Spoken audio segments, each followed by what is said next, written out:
시청자 여러분 안녕하십니까? 오늘 국회에서는 조성욱 공정거래위원장 후보자에 대한 인사청문회가 열릴 예정입니다.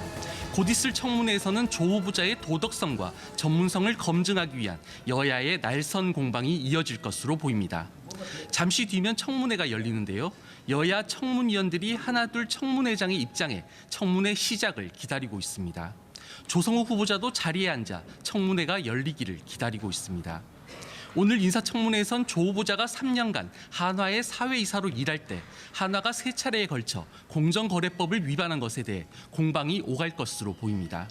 특히 이 기간 이사회 회의를 8번 불참했는데 회의 참석을 위한 교통비를 받은 사실도 드러났습니다. 또 조 후보자가 형부가 운영하는 회사에 감사를 지냈지만 겸직 허가를 받지 않았고 인사청문 요청서에 해당 경력을 기재하지 않은 것도 쟁점이 될 것으로 보입니다. 지금 막 청문회가 시작됐는데요. 조성욱 공정거래위원장 후보자에 대한 청문회를 생중계로 보시겠습니다. 인사청문회에 들어가기에 앞서 한 말씀 드리겠습니다. 오늘은 제20대 국회의 마지막 정기 국회를 시작한 첫날입니다. 오늘과 같은 의미 있는 날에 우리 위원회의 중요한 소관 기관 중 하나인 공정거래위원장 후보자 인사청문회를 개최하게 된 것을 매우 뜻깊게 생각합니다. 위원님들께서도 잘 아시는 바와 같이 인사청문회를 실시하는 목적은 국회가 국민을 대표하여 공직 후보자의 국정수행 능력과 자질 그리고 도덕성 등을 사전에 검증하여 해당 직위에 적합한 인사가 임명될 수 있도록 하기 위한 것입니다. 오늘 인사청문 대상인 공정거래위원장은 경쟁정책 및 대기업 집단 정책과 소비자 정책은 물론 하도급 등 대중소기업 간 거래에 대한 규제를 총괄하는 경쟁당국의 수장인 만큼 다른 어느 공직 후보자보다 고도의 전문성과 정책 수행 능력 및 도덕성을 갖출 것을 요구하고 있습니다. 공정거래위원회는 갑질 근절, 재벌개혁 등 공정경제 실현을 위한 정책을 추진하고 있으며 공정거래법 전면 개편을 비롯해 대기업 집단 지배구조 개선, 경쟁 제한적 규제 개선, 가맹유통 및 대중소기업 거래 공정화 등 주요 현안이 산적해 있습니다. 이러한 점을 감안하셔서 위원님들께서는 오늘 인사청문회를 통해서 조성욱 후보자가 공정거래위원장으로서 시대적 소임을 다할 충분한 능력과 자질을 갖추고 있는지를 철저하게 검증해 주시고 특히 국민들께서 많은 관심을 갖고 계시는 공정거래 정책 현안들에 대해서는 후보자의 기본 입장과 문제 해결 의지를 명확하게 확인해 주시길 바랍니다. 아울러 후보자께서도 위원님들의 질의에 진지한 자세로 성실하게 답변을 하셔서 오늘 청문회가 소기의 목적을 달성할 수 있도록 적극 협조해 주실 것을 당부드립니다. 그러면 인사청문회 진행 방식에 관하여 간략히 말씀드리겠습니다. 먼저 후보자로부터 선서와 모두 발언을 들은 다음 위원님들의 질의와 후보자의 답변 그리고 후보자의 최종 발언을 듣는 순서로 진행하도록 하겠습니다. 그리고 위원님들께서 인사청문회와 관련하여 요구한 자료에 대한 제출 현황 및 미제출 사유는 배부하여 드린 유인물을 참조하여 주시기 바랍니다. 오늘 인사청문회는 KBS에서 생중계하고 국회 방송에서는 녹화 중계할 예정입니다. 위원님들께서 질의하실 때 발언 시간이 끝나면 마이크가 자동으로 꺼져서 음향이 나오지 않는 상태로 방송된다는 점을 참고하셔서 질의 시간을 엄수해 주실 것을 부탁드립니다. 그러면 의사일정 제1항 공정거래위원회 위원장 후보자 조성욱 인사청문회 것을 상정합니다. 그러면 조성욱 공정거래위원회 위원장 후보자로부터 선서를 받도록 하겠습니다. 선서는 발언대로 나오셔서 오른손을 들고 해주시고 선서가 끝나면 선서문을 위원장에게 제출하여 주시기 바랍니다.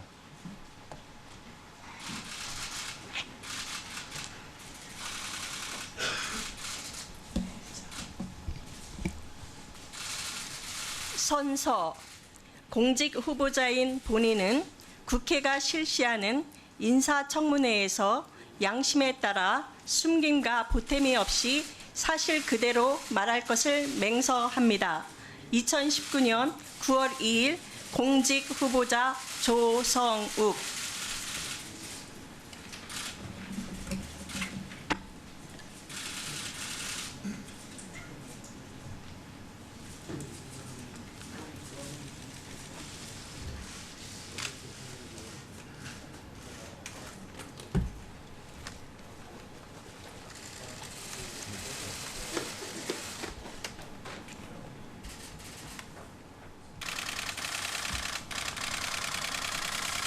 다음은 후보자로부터 모두 발언을 듣도록 하겠습니다. 후보자께서는 발언대로 나오셔서 모두 발언해 주시기 바랍니다.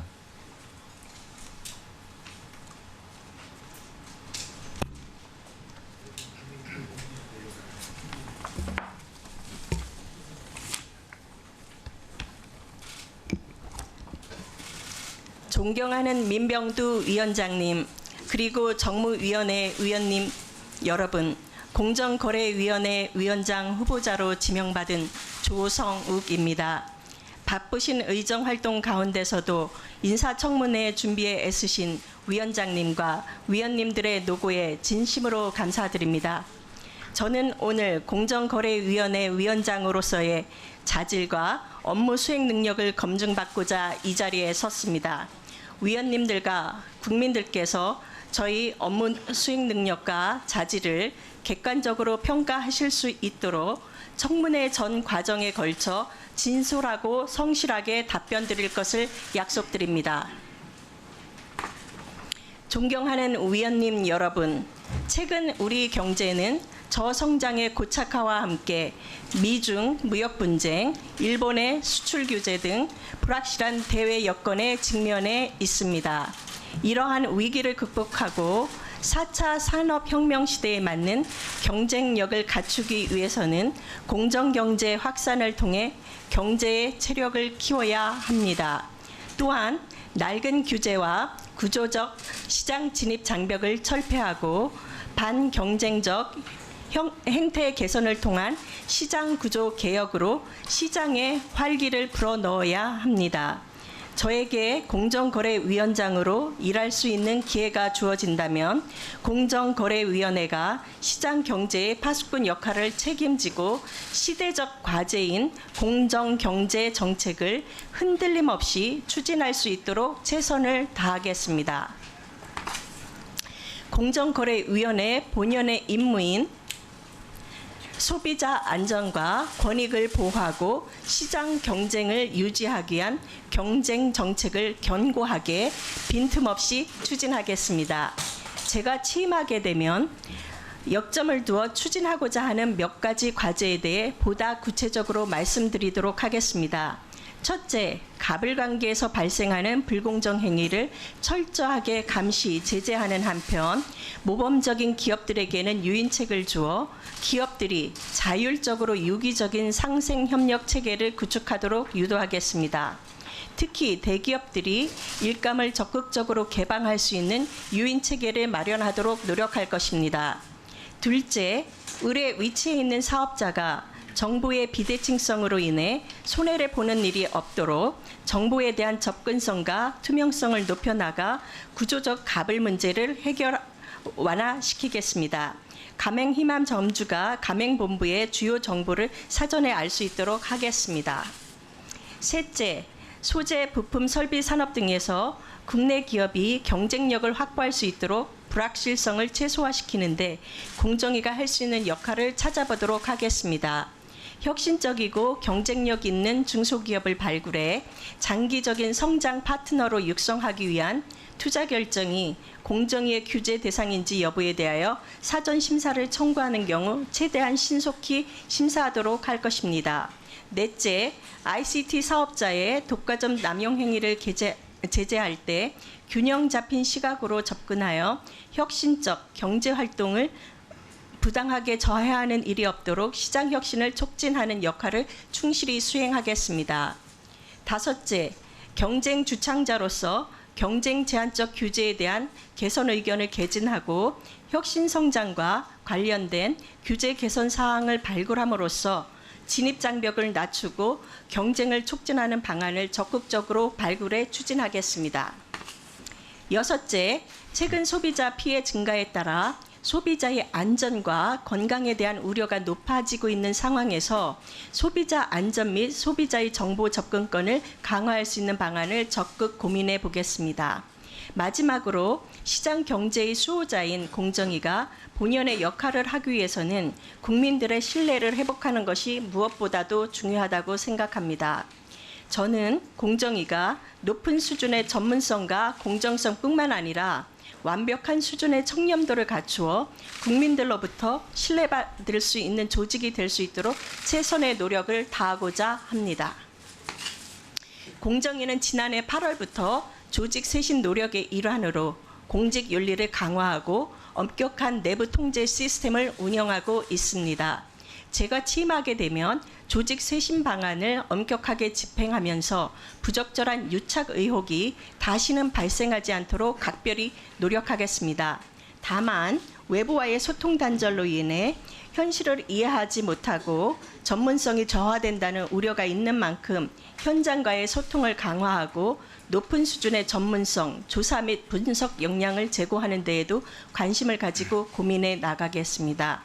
존경하는 정무위원회 위원님 여러분, 최근 어려운 경제 상황 속에서 공정경제 추진이 후퇴할 것을 우려하는 목소리와 과도한 법 집행을 견제하는 목소리가 동시에 제기되고 있다는 점을 잘 알고 있습니다.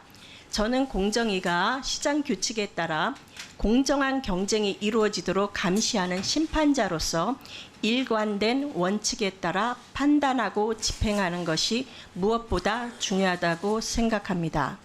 저에게 공정거래위원장으로 일할 수 있는 기회가 주어진다면 오랜 기간 경제학자로서 쌓아온 시장 경제에 대한 이해를 바탕으로 행태적 개선과 구조적 개선 노력을 병행하면서 국민들의 삶의 질이 본질적으로 개선될 수 있도록 흔들림 없이 최선의 노력을 다하겠습니다.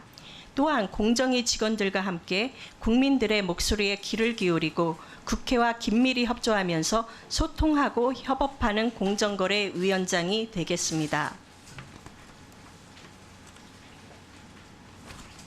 청문회를 준비해 주신 위원님들께 다시 한번 깊은 감사와 존경의 말씀을 드리며 세부적인 사항들은 위원님들의 질의에 대한 답변을 통해 보다 상세히 말씀드리도록 하겠습니다. 감사합니다. 수고하셨습니다. 그러면 지금부터 조성욱 공정거래위원회 위원장 후보자에 대한 위원님들의 질의를 시작하겠습니다. 김성원 의원님. 예, 저 김성원입니다. 저 후보자님, 저는 이 서면 답변서를 보고 이게 저 말문이 막힙니다. 이게 공직 후보자로서 자세가 돼 있는지 안 돼 있는지.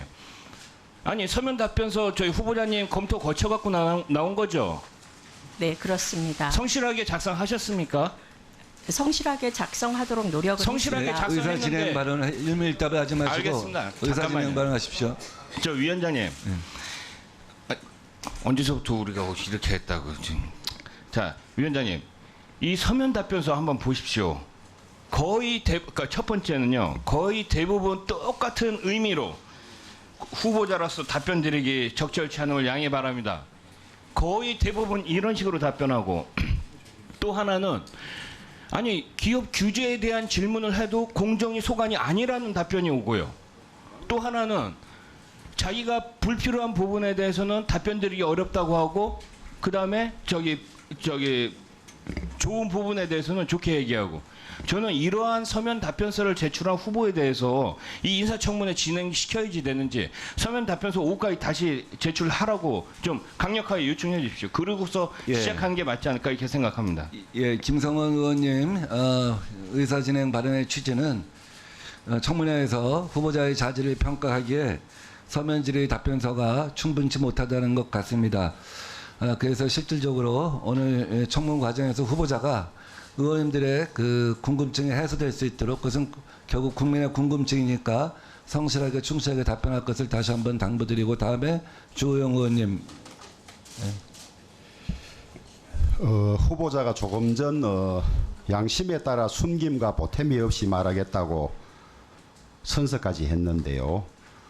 우선 2013년 이후 개인적으로 주식 거래를 한 적이 있느냐는 질문에 개인정보보호법상 답할 수 없다 이렇게 답변을 했는데요. 이 기관이 정권선물위원회 비상임위원입니다. 주식 거래를 하면 위법입니다. 그러면 한 적이 없다고 답을 하든지 해야지 개인정보상 답할 수 없다면 위반이 있는지 없는지 알 수가 없습니다. 또 해외 송금을 한 적이 있느냐는 질문에도 답변을 거부했고요.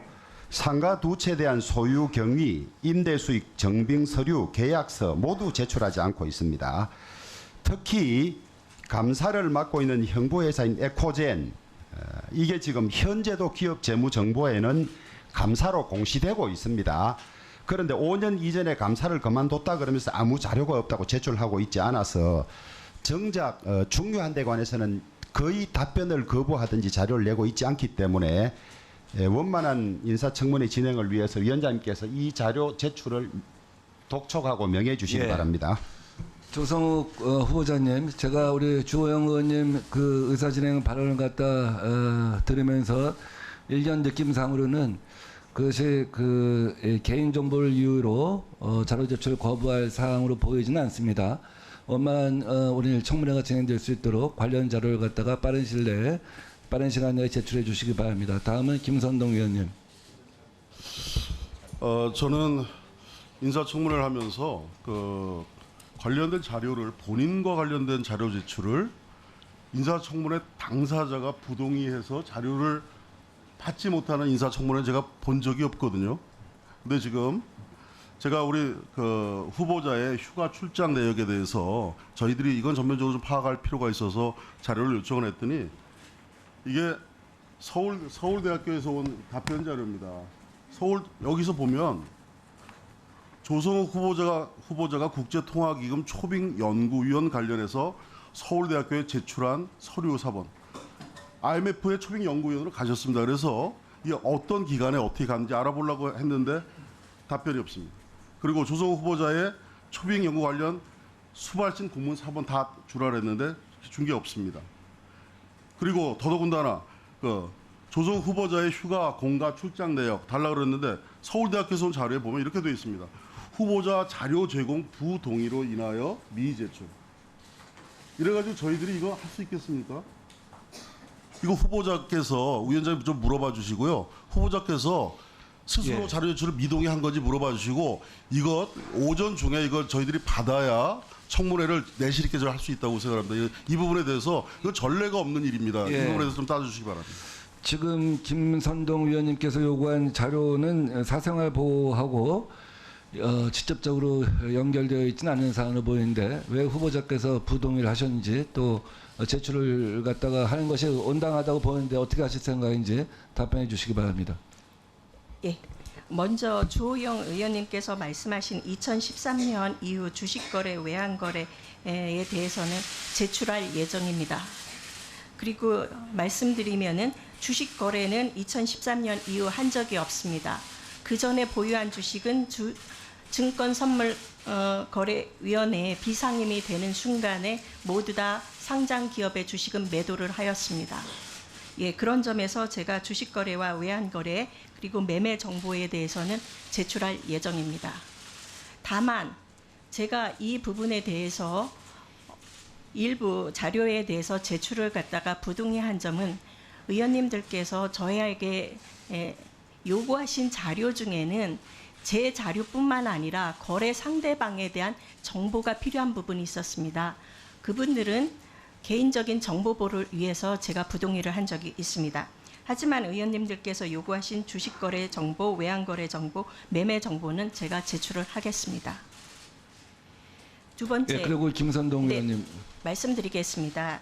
두 번째, 김선동 의원님께서 말씀하신 IMF 관련해 가지고 왜 이렇게 출장 내역이 불실하느냐. 저는 IMF에 비지팅 스칼라로 갔을 때 제 개인 역량으로 간 겁니다. 그래서 제 연구 능력을 보고 IMF에서 비지팅으로 오라고 해서 간 거지 이게 정부나 학교나 이런 관계에 의해서 간 게 아닙니다. 그래서 학교에서는 실제로 IMF와 전혀 교신을 한 적이 없습니다. 그래서 학교에서는 제출할 서류가 없었다라고 말씀드리겠습니다. 예, 의원님들 오늘 아까 모두가 말씀드린 것처럼 12시까지 KBS에서 생중계를 하게 되어 있습니다. 그래서 23분의 의원님들 발언이 다 소화될 수 있도록 제가 시간 관리를 갖다 하도록 하겠습니다. 지금 추가로 의사진행 발언 하실 분들이 몇 분이나 있는지 보겠습니다. 네, 두 분만 드리겠습니다. 그 다른 의원님들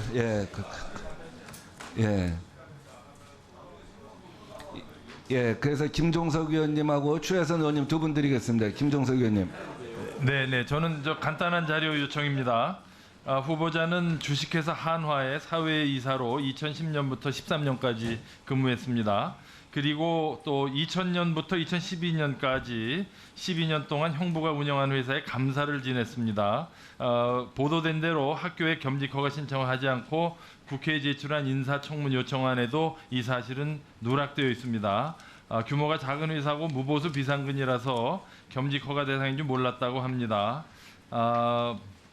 상당히 무성의하고 무책임한 답변이라고 생각하고, 지금 제가 요청드리는 자료는 바로 그 에코젠이라는 회사와 주식회사 한화 간의 거래 내용을 2000년 이후 제출해달라고 했는데 제출하지 않고 후보자가 에코젠과 한화의 감사와 이사로 재직했던 약 1년간의 기간만 거래가 없다는 답변을 해왔습니다.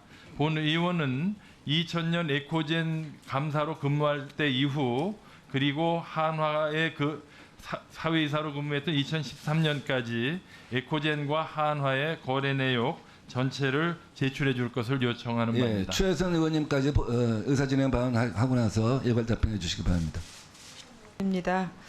후보자를 검증하기 위해서는 그동안의 활동을 평가하는 것이 중요할 것입니다. 특히 올해 4월까지 6년간 활동했던 증선위에서 주요 안건들에 대해 어떤 입장을 취했는지를 살펴봐야 하는데, 하지만 금융위원회의 불성실한 자료 제출로 후보자에 대한 국회 검증이 무력화되고 있습니다. 본 의원이 요구한 후보자가 증선위원으로 재직하던 시기의 회의 속기록을 금융위는 증선위 운영규칙을 근거로 제출하지 않았습니다. 운영규칙 제8조 제5항에 따라 국회 등에서 적법한 절차를 거쳐 요구할 땐 위원회의 의결을 거친 후 속기록을 제출해야 하는데도 증선위는 자료 제출 여부에 대해 의결조차 하지 않았습니다. 증선위의 이런 비밀주의는 국회 행정부에 대한 견제 기능을 무력화하는 것이기도 합니다. 일례로 삼바 분식 회계권에 대한 지난해 7월 증선위의 결정에 삼성 봐주기라는 의혹이 제기됐지만 국회 국정감사 등을 통해 의혹을 규명하는 데 한계가 있었습니다. 해서 영업비밀에 해당하는 내용을 가리고서라도 제출하는 것이 타당할 것입니다. 재벌개혁 공정경제와 관련된 후보자의 활동을 검증하기 위해 위원장께서 금융위가 속히 증선위 기록을 제출할 수 있도록 요청해 주시기 바랍니다. 이건 이제 금융위 동의를 받아야 되는 부분이니까 이 자리를 빌어서 지금 추혜선 의원님이 자료 요구한 부분에 대해서는 금융위가 그 법령 내에서 제출할 수 있는 부분은 최대한 빠른 시일에 제출해 줄 것을 당부드리고, 김종석 의원님 의사진행 방안에 대해서 간단하게 답변해 주시기 바랍니다. 김종석 의원님께서 요구하신 에코젠과 한화의 거래 관계에서 2000년부터 2013년까지 에코젠은 한화와 전혀 거래 관계가 없습니다. 이 자료가 필요하시면은 에코젠으로부터 저희가 자료를 받겠습니다. 또한 한화에 있어서도 제가 사회이사로 근무했던 시기에 에코젠과 한화의 거래 관계가 없다라는 사실을 제출하도록 제가 부탁을 하겠습니다. 아마도 한화에서는 거래 관계가 많으니까 이 찾는데 시간이 걸린다는 얘기를 들었습니다. 그렇지만은 자료를 제출하게 되면은 의원님들께서 보실 겁니다. 그 정도로 줄이시고요. 그럼 질의를 시작하겠습니다. 질의 시간은 5분으로 하겠습니다. 후보자께서는 위원님들의 질의 시간에 답변 시간이 포함되어 있다는 점을 유념하셔서 핵심 위주로 간략하게 답변해 주시기 바랍니다. 오늘의 첫 질의는 더불어민주당의 재윤경 의원님 순서입니다. 네, 질문 드리도록 하겠습니다. 우리 문재인 정부 출범 이후 전임 김상조 위원장님이 공정위원회를 2년 이상 이끌어 오셨는데요. 과제가 많이 남았습니다. 그렇죠? 굉장히 많은 이제 개혁을 추진하시다가 지금 교체를 하게 됐는데 27일 그 공정위 출입기자 간담회에서 그 중점적으로 향후 공정위가 추진해야 되는 정책 과제 방향에 대해서 한 4가지 정도로 압축해서 말씀을 하셨습니다. 맞죠? 네. 예. 근데 그 내용 안에서 보면은요, 소비자와 관련된 내용이 좀 빠져 있어요. 그래서 좀 우려를 했는데, 보니까 모두 발언에서는 소비자 안전과 정보 접근과 관련된 공정위가 할 수 있는 정책 그 추진 과제들을 성실히 수행하시겠다 이런 말씀을 하셨습니다. 관련해서 그냥 한 가지만 좀 짚고 넘어갔으면 좋겠는데요. 27일 그 다른 장소에서는 기자간담회 하시는 동안 가습기 살균제 참사 진상규명 청문회가 진행이 됐습니다. 알고 계시죠? 네, 알고 있습니다. 혹시 내용은 파악해 보셨습니까?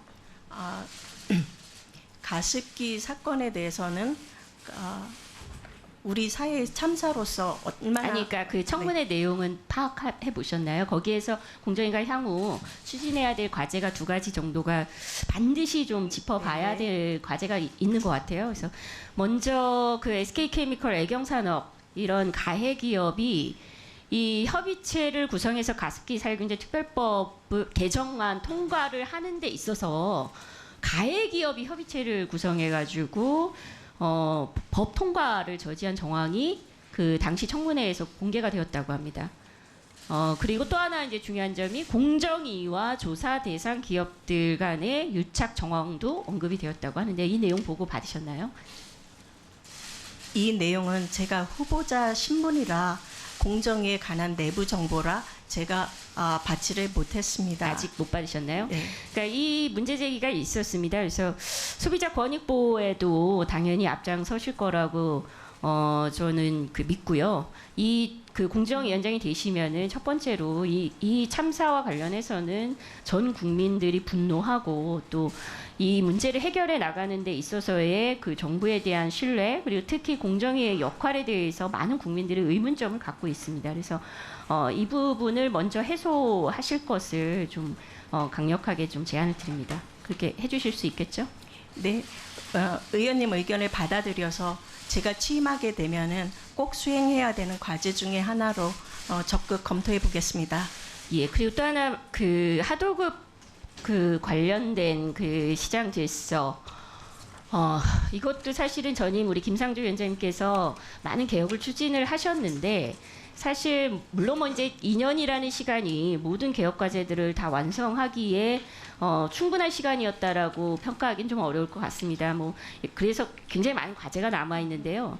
이 특히 하도급법에서의 그 벌점 제도에 대해서 좀 질의를 드릴게요. 이게 굉장히 심각한 문제입니다. 벌점 제도 운영하고 있는 거 잘 알고 계시죠? 네, 알고 있습니다. 제가 좀 이렇게 굉장히 안타깝게 생각하는 거는 전임 김상조 위원장님께서 이와 관련해서 특히 그 이제 조사 진행 중이고 벌점을 부과하고 있는 기업 중에 이제 대우조선과 관련돼서 피해 기업들을 구제하는데 이 벌점 제도가 실효적으로 작동할 수 있도록 하기 위해서 애를 쓰시겠다 하시다가 지금 이렇게 인사 이동이 났거든요.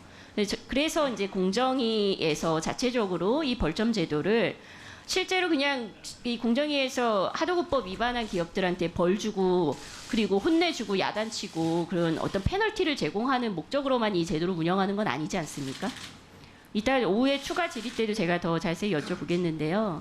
일단 이 제도의 목적 중에는 공정한 그 시장 질서를 제대로 잡는 데 있어서의 공정위 역할이 이 벌점 제도를 통해서 확고해져야 된다라는 측면에는 동의하지만 동시에 피해 기업들을 구제하는 데도 이 벌점 제도가 제대로 실효적으로 작동해야 되지 않겠습니까? 어떻게 생각하십니까? 의원님 의견에 많은 부분 공감합니다. 이 답변 시간 짧아갖고 제가 하나만 더 여쭤보고 한꺼번에 답변해 주시기 바랍니다. 그럼에도 불구하고 그래서 이 제도가 사실상은 피해 기업들을 구제하는데 제대로 작동할 수 없는 벌점 운영을 하고 있습니다. 벌점 제도 자체가. 그래서 이와 관련한 그 관련한 개선안을 마련하시겠다. 하다가 이제 인사 이동이 있었고 공정위가 후속 작업으로 그 이 개선안을 마련했는데 이와 관련된 그 앞으로의 계획을 좀 간단하게 말씀해 주십시오. 예, 간단하게 말씀하세요. 예, 저희가 가지고 있는 벌점 제도는 실제로 입찰 참가 자격 제한에 영향을 미치는 걸로 알고 있습니다. 때 지금 현재는 아마도 그러니까 법에서 만들어지는 상황에서 저희가 추구를 해야 되는 것 같습니다. 그렇지만 의원님께서 말씀하신 부분은 제가 공정위원회 위원장이 된다면 검토해 보겠습니다. 이어서 더불어민주당의 최은열 의원님 질의 순서입니다. 후보자 축하드립니다. 그 조정래 작가가 최근에 발간한 천년의 질문이라는 소설 읽어보셨나요?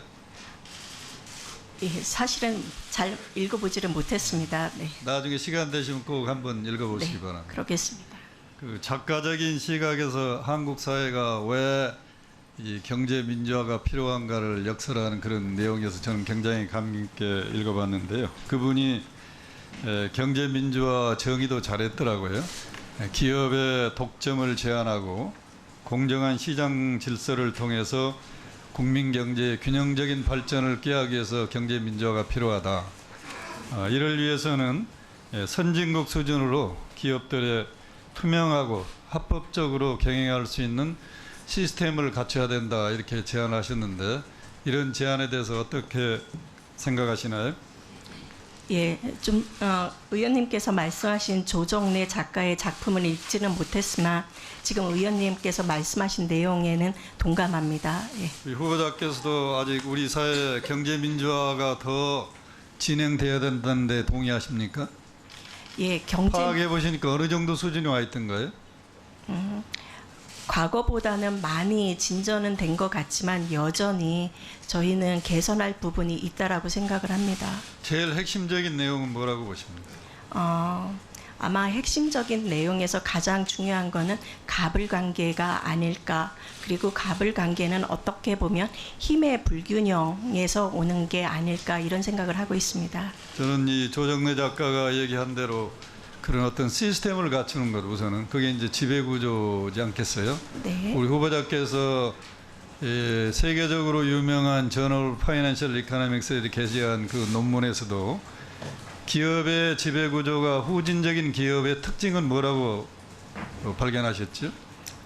제가 2003년에 작성한 그 논문에서는 1997년 경제 위기를 전후로 특히 전 부분에 있어서 우리나라 기업 집단들의 지배 구조를 평가하고 있습니다. 그 당시에 보면은 기업 집단에 있어서 소유 지분은 작은데 이 기업을 갖다가 컨트롤하는 그러니까 제어할 수 있는 능력이 큰 소유와 제어의 차이가 큰 기업들이 지배 구조가 좀 낙후된 것으로 나타났습니다. 지배 구조가 나쁜 기업의 특징이 우리 조 후보자 논문에 보면 이제 수익성 일반적으로 네네. 저조하고 또 도산의 원인도 됐다 이런 결론을 내리셨잖아요. 네. 그에 관련돼서 그 시카고 대학의 루이기 징갈레스 교수가 최근에 이제 Capitalism for the People이라는 책을 발간했는데요. 이분도 국제적인 연구 결과를 보니까 지배구조가 나쁜 기업의 특징을 4가지로 요약을 했더라고요. 경영이 투명하지 못하다. 두 번째는 과도한 임원 보수를 지급하는 경향이 있다. 지배구조가 나쁜 기업의 경우. 그다음에 기업이 불법 행위가 잦다. 그다음에 정실주의에 철회된 경우가 많다. 이렇게 정리를 했어요. 그래서 본 의원도 생각하기에 우리나라 그 기업하고 이렇게 비교를 해보면 상당히 이제 시사하는 바가 많은 그런 연구 결과라고 보여집니다. 그래서 저는 우리나라 지배구조 개선이야말로 답은 사실 없다고들 얘기합니다만 완전히 국제적인 시각에서 글로벌 스탠다드는 있지 않겠어요? 네. 그래서 이거의 개선 없이 한국의 경제 민주화가 한 발짝 앞으로 가기는 어렵다는데 동의하시나요? 예, 의원님 의견에 동의합니다. 예. 그럼 경제 민주화를 위해서 앞으로 해야 될 개혁 과제를 크게 2가지만 짚어주신다면 뭐라고 생각하십니까? 경제 민주화를 위해서 저희가 추구해야 되는 과제 중에 하나가 공정 경제를 추진하는 것일 거고요. 예, 또 하나는 기업 집단이나 기업에 있어서 지배구조 개선을 저희가 손꼽을 것 같습니다. 예. 저도 거기에 동의하는데 공정경제 풍토를 조성하기 위해서는 지금 공정거래위원회가 추진하고 있는 공정거래법을 이 시대에 맞게 네. 전면적으로 개정하는 게 급선무라고 보여지고, 또 하나는 지배 구조를 좀 선진화시킬 수 있는 상법의 개정이 절실하다고 보여지는데 어떻게 생각하십니까? 그 의견에 대해서도 의원님 의견에 전적으로 동감합니다. 예. 이어서 오후에 또 질의하겠습니다. 다음은 대구 수성구를 지역구로 두고 있는 자유한국당의 주호영 의원님 질의 순서입니다. 후보자님, 이 공직자는 전문성, 도덕성 이런 것이 이제 검증이 돼야 가능한데 제가 짧은 시간에 두 가지만 챙겨보겠습니다. 우선 전문성 문제입니다. 현재 강의하는 과목이 뭐죠? 예, 저는 서울대에서 기업 재무를 강의하고 있습니다. 근데 쭉 지금 경력 보면 주로 금융 정권 쪽에서만 활동을 하셨고 공정거래는 2008년에 논문 하나 달랑 나오고 이래가 되겠냐 하니까 2018년에 무슨 사회이사제도 논문 하나 있습니다. 이러고 있어요. 공정거래라는 게 상당히 기술법적인 성격이 있고 많은 전문성이 요구되는데 주로 금융정권 쪽에서 일하다가 논문이든 연구 실적이든 뭐든 없는 분이 공정거래위원장을 덜렁 맡았어요. 그러니까 답을 못해. 무슨 청문회 전에 무슨 요구해도 정책되는 거 보고 하세요. 이렇게만 하고 있고 국민들이 관심을 가지는 저분이 공정거래위원장이 되면 정책을 어떻게 하겠다 판단할 수도 없는 그런 상황이에요. 본인이 공정거래에 관해서 어떤 전문성이 있는지 짧게 대답해 보세요. 예, 제가 학교로 오기 전에 한국개발연구원 즉 KDI에서 공정거래 관련한 연구를 9년 이상을 했습니다. 그 KDI를 언제 떠났어요? 예, 2003년에 떠났습니다. 벌써 15년, 16년 전 네, 아닙니까? 그 이후에도 공정거래위원회의 자문 역할을 했습니다. 한 10년 정도 했습니다. 근데 그런 정도 한 사람은 네. 숱하게 많아요. 가장 전문가냐 아니냐가 문제돼야 되지. 내가 조금 압니다. 그러니 내가 제일 잘합니다. 이건 아니잖아요. 예. 그리고 2018년, 19년에 공정위에서 추구하고 있는 전부 개정안에 대해서 규제개혁위원회의 경제분과위원장 태스크포스의 팀장으로 맡아서 그러면 그 더더욱 부분을 문제예요. 저희가 정부가 낸 해봤습니다. 공정거래법 개정안 사실상 지금 폐기된 거나 진배 없어요. 그 들여다보면 문제가 한두 가지가 아닌데 그거 팀장 하셨어요? 그 부분에 대해서 규계위에서 저희가 할 수 있는 나름의 역할을 했다고 생각합니다. 다음 도덕성, 윤리성 한번 보겠습니다. 재벌 개혁을 많이 외치시는데 후보자가 사회이사로 재직하던 3년 동안 한화그룹이 3차례에 걸쳐서 내부거래, 입찰 단합, 수수료 과다, 공정거래법 위반으로 적발이 됐어요. 이 사회에서 한 번이라도 이 문제점 지적한 적이 있습니까? 예, 의원님, 그러니까 하나의 아니 답변만 있다 없다부터 답변하세요. 안건에서는 없습니다만 의견은 개진했습니다. 아니 안건에 없으면 기록에 남아 있어요. 본인이 네. 이거 잘못됐다. 재벌 이래서는 안 된다라고 발언하고 그 기록이 남아 있는 게 있습니까? 그 부분은 하나의 그러니까 회의를 갖다가 요청해 주시면 될 것 같습니다. 그 본인이 요청해서 제출해야 될 것 아닙니까? 예, 저희가 회의록을 요청은 했습니다만 그 다음에 김성연 회장이 계열사 주식을 가족에게 헐값에 넘겨서 1,400억 손실 입혀서 기소된 일이 있어요. 사회이사 때 여기에 대해서 어떤 발언을 하시고 어떤 조치를 하셨는지. 김성연 회장이 2012년 8월 법정 구속된 이후에 331억 원의 보수를 받았다가 200억을 반납한 일이 있는데 여기에도 찬성표를 던졌어요. 기업 경영을 엉망으로 하고 구속되고 법 위반한 사람이 무려 100억대 이상의 보수를 받아갔는데도 찬성표를 던졌어요. 회의 안건에 100% 찬성표를 던지고 1억 7천만 원 수당을 받았습니다. 그 다음에 이 에코젠 형부회사지요. 네, 저희 형부회사가 맞습니다. 근데 해당 그게 회사는 감사로 12년인가 있었죠. 예, 그 회사는 직원 2명으로 시작한 영세 기업입니다. 그 다음에 이 감사라는 게 회사 뭐 경영이나 이 재무 상태를 들여다보고 쓴소리하고 비판하는 데인데 소위 재벌들 가족 경영이나 이런 걸 비판하면서 회사 규모는 다르지만은 작은 회사의 처제가 감사를 맡아서 제대로 경영 감독이 되겠습니까?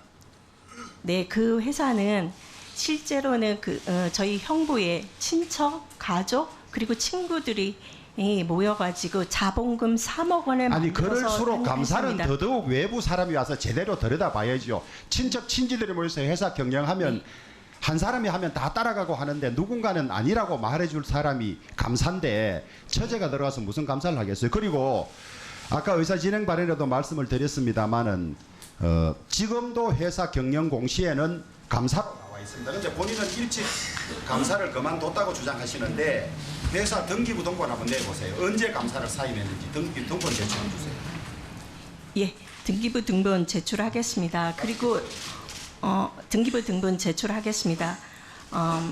에코젠 겸직 신고의 누락은 제가 실수를 한 것입니다. 19년 전 KDI에 재직할 당시에 형부가 직원 2명의 소규모 회사를 시작한다고 해서 도와준 것입니다. 네, 감사직에 등재된 것과 1,200만 원의 주식을 보유한 것도 친인척들이 십시일반 도움을 준 것에 동참한 것입니다. 무보수였고 비상근이었고 당시 KDI에서는 무보수일 경우 겸직 신고 대상이 아니었습니다. 예. 예, 2005년에 제가 서울대로 직장을 옮길 때는 당연히 신고했어야 하는데 신고를 하지 않았습니다. 이것은 제 잘못입니다. 예. 송구합니다. 이어서 서울노원구 갑을 지역구로 두고 있는 더불어민주당 고용진 의원님 질의해 주시기 바랍니다. 예, 그 말씀을 드리겠습니다. 제 생각에는 저한테 주요한 경력이 아니었다라고 생각한 게 잘못이었습니다. 왜냐하면 너무나 작은 회사였기 때문이었습니다. 예. 제가 가지고 있는 아까 경력이 답변은 이제 굉장히 충분히 된 걸로 보고요. 예. 다음에 고용진 의원님 질의해 주시기 바랍니다. 네. 한화 사회이사 활동 경력 논란이 좀 있습니다. 그죠? 네. 왜 사회이사 맡게 됐는지, 한화에 사회이사를 맡게 됐는지 간략하게 우선 설명을 좀 해주시죠. 하나의 이전까지 사회이사는 정부 고위직 관리들이나 아니면은 임원 그룹의 임원들이 전직 임원들이 사회이사를 하였습니다.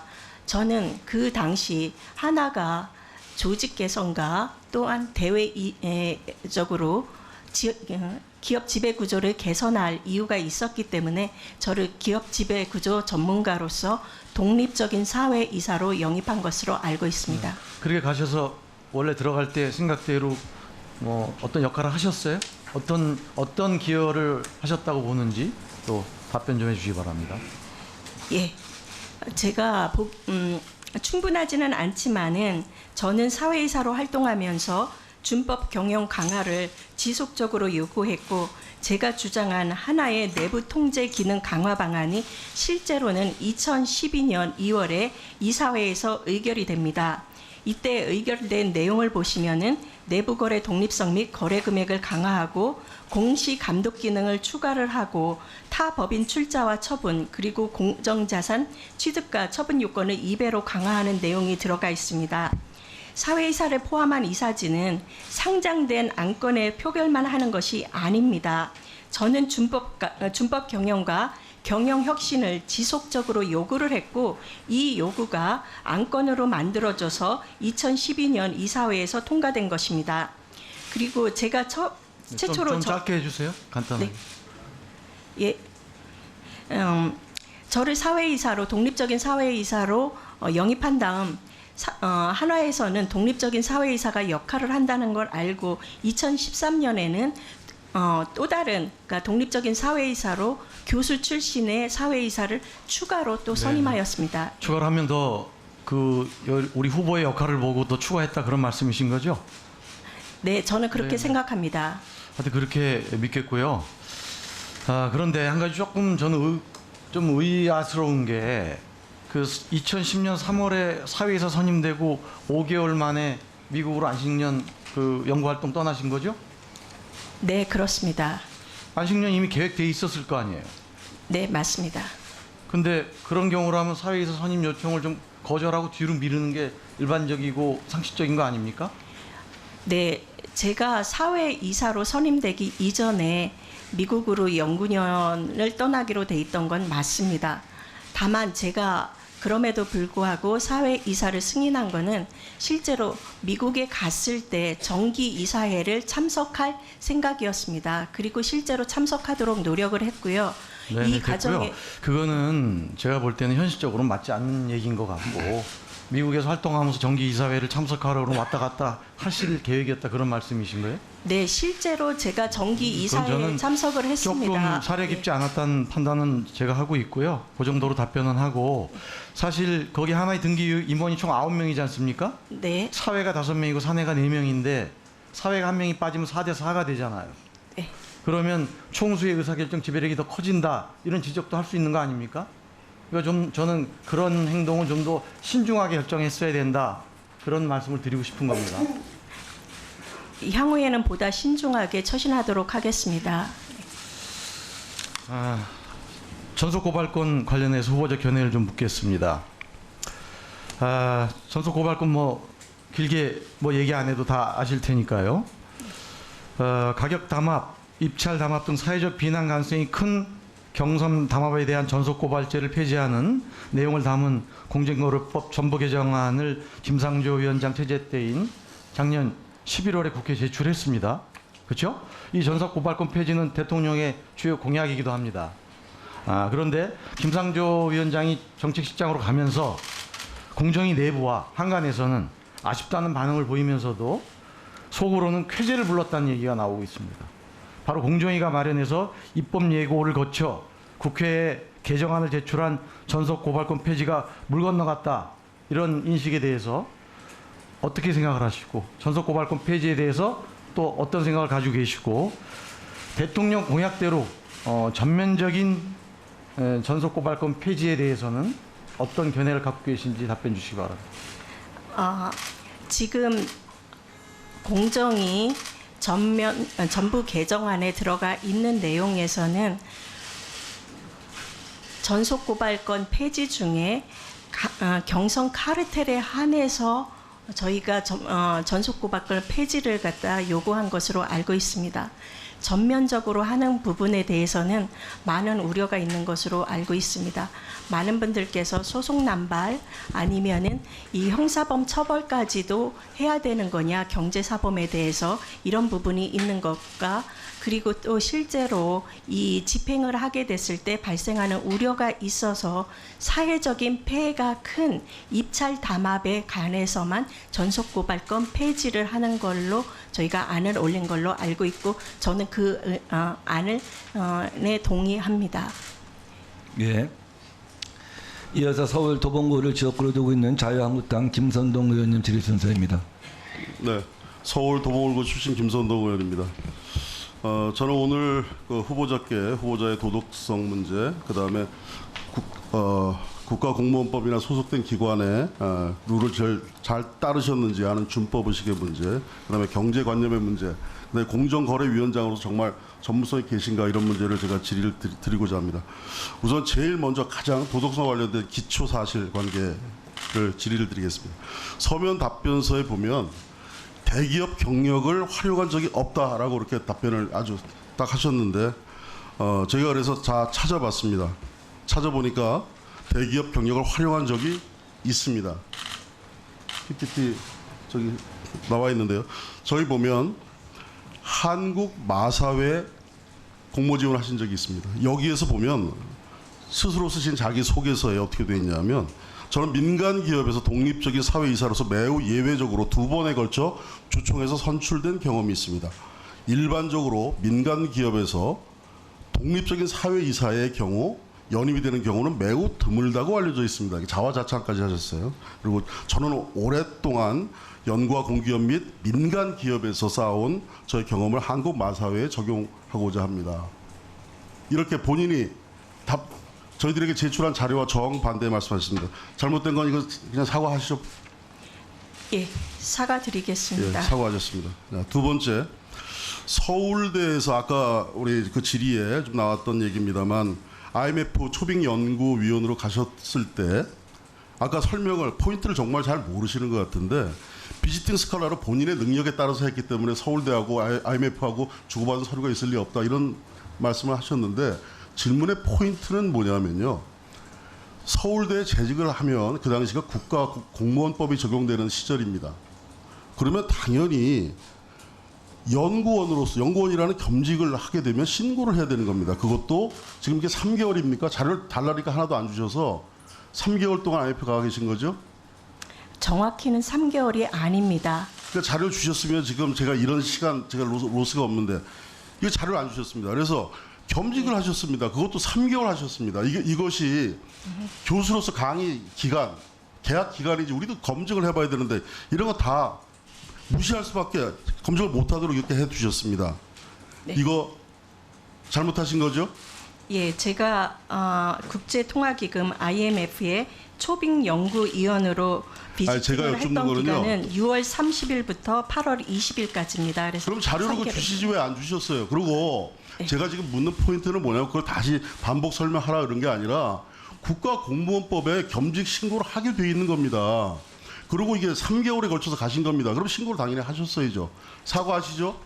이 부분은 제가 서울대 경영대 학장님에게 신고를 하고 나간 부분입니다. 서울대 학장님에게요? 예, 제가 그렇게 기억을 하고 있습니다. 저는 아니, 그러니까 이게 겸직이라는 생각을 하지를 저희가 않아요. 기억을 하고 있다 이렇게 답변하시면 후보자 검증을 그 말씀만 믿고 그냥 끝낼 수 있는 겁니까? 이런 사례가 또 있기 때문에 제가 또 검증 들어갑니다. 네. 이거 사과하셔야 될 일입니다. 국가공무원법 위반하신 거예요. 신고를 안 하셔서. 그다음에 고려대학교에 보면 고려대학교 재직 당시에도 보면 일본 개발은행의 방문 연구원으로 또 나가십니다. 신고 안 하셨죠, 이것도? 그 부분에 대해서는 정확히 기억을 못합니다. 근데 일본 개발은행 방문 연구원의 경우에도 수발신 공문 사본이 없다라는 얘기는 제가 기억을 못 하시는데 또 무슨 공문이 있다 없다 이렇게 말씀을 하십니까? 지금 아니 지금 답변이 제가 볼 때 신뢰할 수 없는 답변하고 계세요. 기억이 없다 이래 놓으시고 또 예. 무슨 변명을 거기다 붙이시려고 그러십니까? 그런 거 아닌데 기억이 없다 그러셨잖아요, 먼저. 이것도 고려대학교 학칙 내규를 위반하신 겁니다. 이것도 한 3개월 다녀오신 겁니다. 그리고 겸직하신 겁니다. 예. 제가 또 묻겠습니다. 형부가 운영하시는 회사 제가 미리 인사청문회 하기 전에 제가 미리 좀 공개를 해서 언론도 보도도 되고 그랬는데 이것이 아까 말씀하실 때 중요한 경력이 아니라서 뺐다 이렇게 말씀하셨는데 그러면서 송구하다 그러셨는데 이거 이럴 문제가 아닙니다. 이게 포인트를 잘 모르시는 것 같아요. 우리 후보자께서는 재벌 회사들 가족 경영 이런 거 비판하시는 입장이 있지 않았습니까? 같은 그런 가족 회사에 감사를 하시면서 도덕성에 문제가 있는 겁니다. 신고 안 하셨다 작아서 그것은 하나만 더 말씀드리면 뭐 지금 10초 남았기 때문에 KDI 연구원 계실 때 또 그 회사에 상임총회 참석을 하십니다. 이거 역시 또 신고 안 하셨습니다. 근데 뭐라고 그러셨냐면 관행상 사전에 팀장님께 출근 사정을 양해를 드렸기 때문에 근무 시간을 조정했을 거다 이렇게 말씀하시는데 관행이란 이유로 불법이 치유되지 않습니다. 이런 태도로는 공정거래위원장 자격이 없다고 생각합니다. 이런 식으로 하시면서 후보자 간단하게 답변해 주시기 바랍니다. 예. IMF와 일본 개발은행에 제가 방문을 한 기간은 방학 동안 기간이었습니다. 방학이었기 때문에 실제로는 학생들 수업과는 관련이 없던 시기였다라는 점을 말씀드리겠습니다. 두 번째, 저희 KDI에 있어서는 아마도 제가 기억은 잘 나지는 않지만 KDI에서 당시에는 연구소의 박사들은 많은 회의에 참석을 하게 됩니다. 이 연구소의 박사들이 다른 회의에 참석을 하는 경우에는 좀 늦게 출근하고 대신 늦게까지 야근을 합니다. 잘 기억은 안 나지만은 총립총회에 오전에 참석을 이른 시간에 했다면은 아마 당연히 야근을 했을 겁니다. 라고 말씀드립니다. 예, 다음은 경기 평택시의회를 지역구로 두고 있는 바른미래당 유의동 의원님 질의 순서입니다. 네, 후보자님 후보자 지명되신 것을 축하드립니다. 그 후보자님이 27일 날 기자간담회를 자청하셨네요. 그렇죠? 네, 그렇습니다. 그 기자간담회를 자청하신 이유가 있나요? 그 전에 보니까 인사청문회를 통해서 입장을 밝히겠다는 말씀만 계속하셨었는데 특별한 이유가 있나요? 특별한 이유는 시장과 소통하고 싶었고 언론과 소통하고 싶었고 우리 국민과 소통하고 싶었습니다. 그 기자간담회에서 기업 규모와 관계없이 위법 행위에 대해서는 엄정한 법 집행을 하겠다. 심판이 어떤 경우라도 규칙을 지켜야 하듯이 공정위의 법 집행에는 일관성과 원칙이 중요하다라고 말씀을 하셨네요. 그렇죠? 네, 그렇습니다. 엄격한 법 집행이라는 문구를 4차례 언급하셨던데 네. 일관성 있는 법 집행이라는 것은 후보자의 소신이고 철학이고 이런 것이라고 이해하면 되겠습니까? 네, 그렇습니다. 그렇다면 후보자께서 공정거래위원장으로 임명이 되셔서 실질적으로 그 업무를 수행을 하실 때 경제 상황 등을 이유로 청와대나 또 기타 다른 경제부처에서 엄정한 법 집행을 좀 완화해달라. 그 지금은 시기가 적절치 않은 것 같다. 이런 의견을 내시면 여기에는 어떻게 대응하시겠습니까? 의원님께서 말씀하신 것처럼 경제 상황이나 이런 거에 무관하게 엄정한 법 집행은 지속되어야 된다고 생각합니다.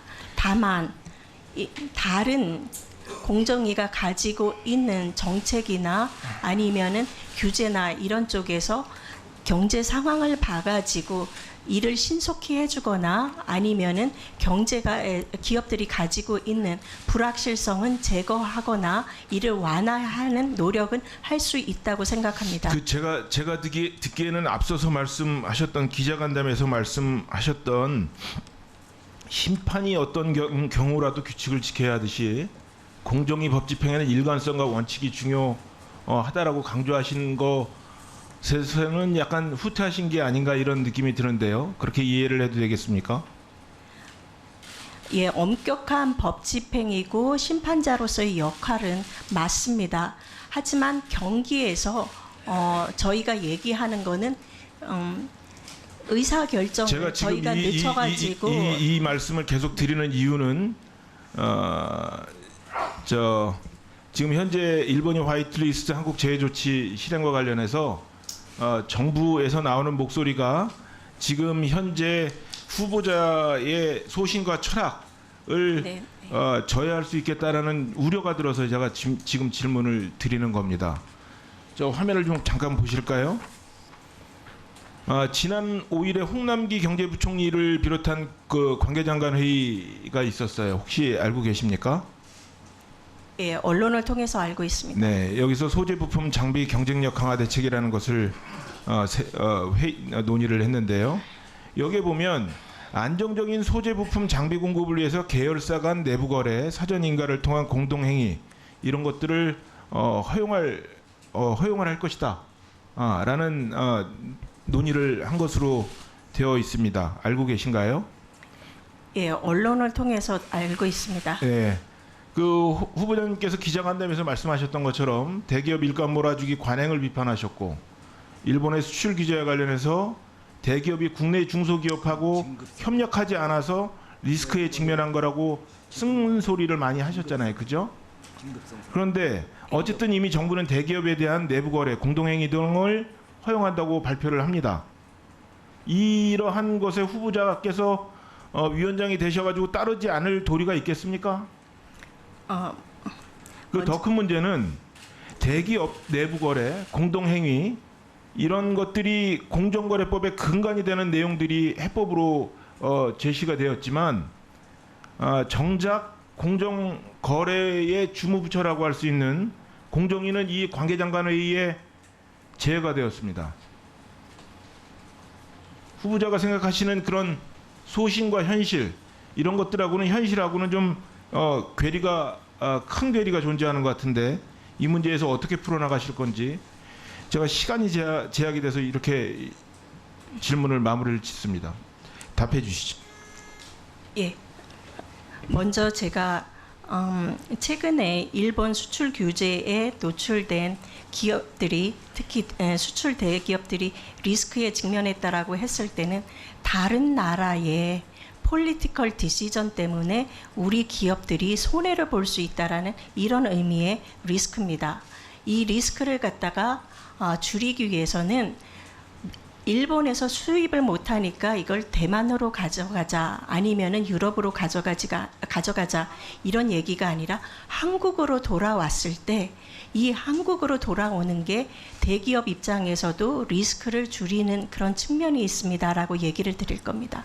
왜냐하면 국내 기업들 간에 국내에서 우리 기업들한테 수출하지 못하라고 하지는 않을 테니까요. 그리고 두 번째, 지금 말씀하신 것처럼 공정거래위원회가 가지고 있는 엄정한 법 집행과 지금 긴급한 상황에 있어서 이렇게 내부 거래라든가 아니면 공동행위라든가 이런 거는 실제로 저희 법규에 보시면은 내부 거래에 있어서도 긴급성이라는 요건이 있습니다. 그래서 그 긴급성을 만족할 때 이때 저희들이 이 내부 거래에 대해서 저희가 판단을 하겠다라는 얘기입니다. 그리고 공동행위의 경우에도 실제로 소비자들에게 직접 가는 공동행위가 아니라 연구 개발을 하고 나면은 그 다음에 여기에서 나오는 성과를 가지고 생산을 할 수 있고 판매를 할 수 있기 때문에 공동행위는 그 연구 쪽에서의 공동행위를 갖다가 얘기를 하는 거지 생산 판매 쪽에서의 공동행위를 허가하겠다라는 의미는 아닌 걸로 말씀드리겠습니다. 예, 질의 시간이 제한되어 있어서 위원님들께서 좀 답답하시겠습니다만 답변 시간까지 포함하여 5분 내에 마무리할 수 있도록 협력해 주시기 바랍니다. 광주 동구 남구갑의 장병환 의원님 질의 순서입니다.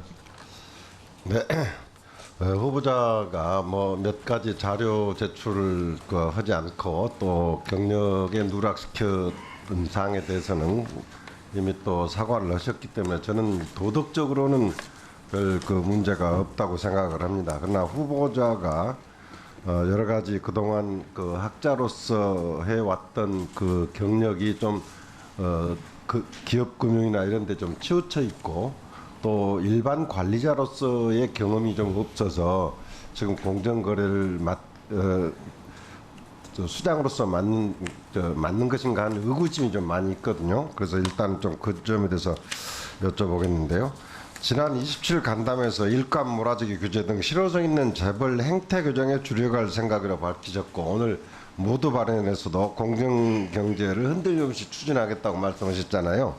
근데 이 발언이 재벌 개혁에 있어서 구조조정보다 행태 교정에 중점을 두겠다는 데 방점이 있는 것입니까? 아니면 전임 김상조 위원장을 이어받아서 재벌 개혁을 계속 해나가겠다에 방점이 있는 것입니까? 네, 의원님 질문에 대해서 저희가 사후적 행태적 규제라고 얘기를 하는 거는 사전적으로는 그 효과가 좋은지 나쁜지 모르는 부분에 대해서 공정위가 개입하기보다는 기업 집단이 행한 행위에서 사회적인 폐해가 크거나 아니면은 거래 상대방이 배제되거나 아니면은 반경쟁 효과가 있는 부분에 알겠습니다. 대해서 제재하겠다는 의미입니다. 예. 저 지금 예를 들어서 아까 지금 한일 그 갈등과 관련돼 가지고 그 시각이 좀 더 다를 수 있다고 보는데 우리가 지금 이제 경제 활성화와 공정 경제라는 것이 장기적으로는 상호 보완적이라고 생각을 합니다만은 중단기적으로는 상충되는 측면이 있다고 저는 생각합니다. 거기에 대해서는 어떻게 생각하십니까? 간단히 답변해 주세요. 공정 경제와 경제 활성화는 저는 사실은 관련이 있다라고 생각을 합니다. 자, 분명히 이건 장기적으로는 상호 보완적입니다. 그러나 전 단기적으로 또는 중기적으로는 상충되는 측면이 많다고 생각합니다. 지금 그 우리나라의 상황이 저는 이 경제 전쟁 상황이라고 봅니다.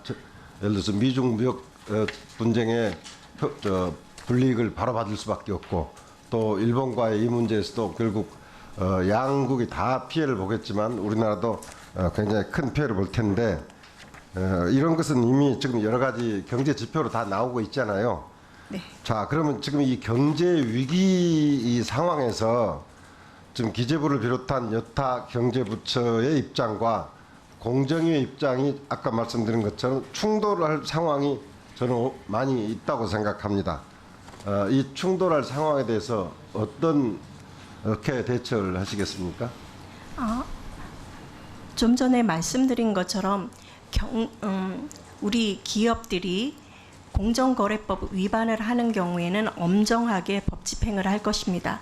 다만 기업의 산업 경쟁력을 강화를 시키기 위해서는, 그리고 기업들의 어떤 상생을 위해서는 저희들이 공정거래법 안에서 무슨 할 수 있는 말씀인지 말은 알겠는데 도와주겠습니다. 예. 아까 그게 지금까지 학자로서만 해오셨던 입장하고 직접 경제 정책을 담당을 할 때 저기하고 제가 약간의 그 좀 괴리를 느끼는 부분이 바로 그 부분입니다. 어쨌든 간에 재벌 개혁에 방점을 두다 보면 결국 기업 활동을 규제하는 쪽으로 가게 되고, 그것이 바로 지금 우리 투자가 좀 금년 상반기에 작년보다 한 11조 이상 줄었는데 그 대부분이 삼성, 현대, SK 이쪽에서 투자 안 한 부분이 거의 대부분이란 말이에요. 그러니까 결국은 상충되게 나타날 수밖에 없는데, 그렇게 교과서적인 입장만 가지고는 공정거래 쉽게 끌어나가기가 쉽지 않습니다.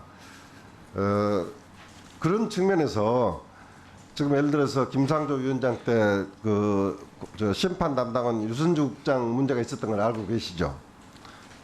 유선주 국장 케이스는 저는 언론을 통해서 알고 있습니다. 예. 예. 자, 제가 무슨 말씀 드리려고 하냐면, 공정거래위원장은 아까 말씀드린 대로 다른 경제부처하고도 굉장히 충돌되는 경우가 많이 있고, 또 이제 법 집행을 하는 검찰이나 또는 국세청 이런 데하고도 또 연관된 업무가 있고요.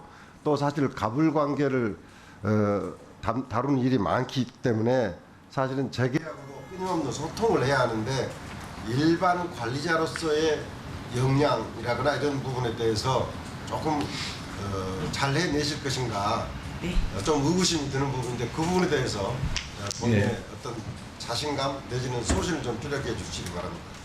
예.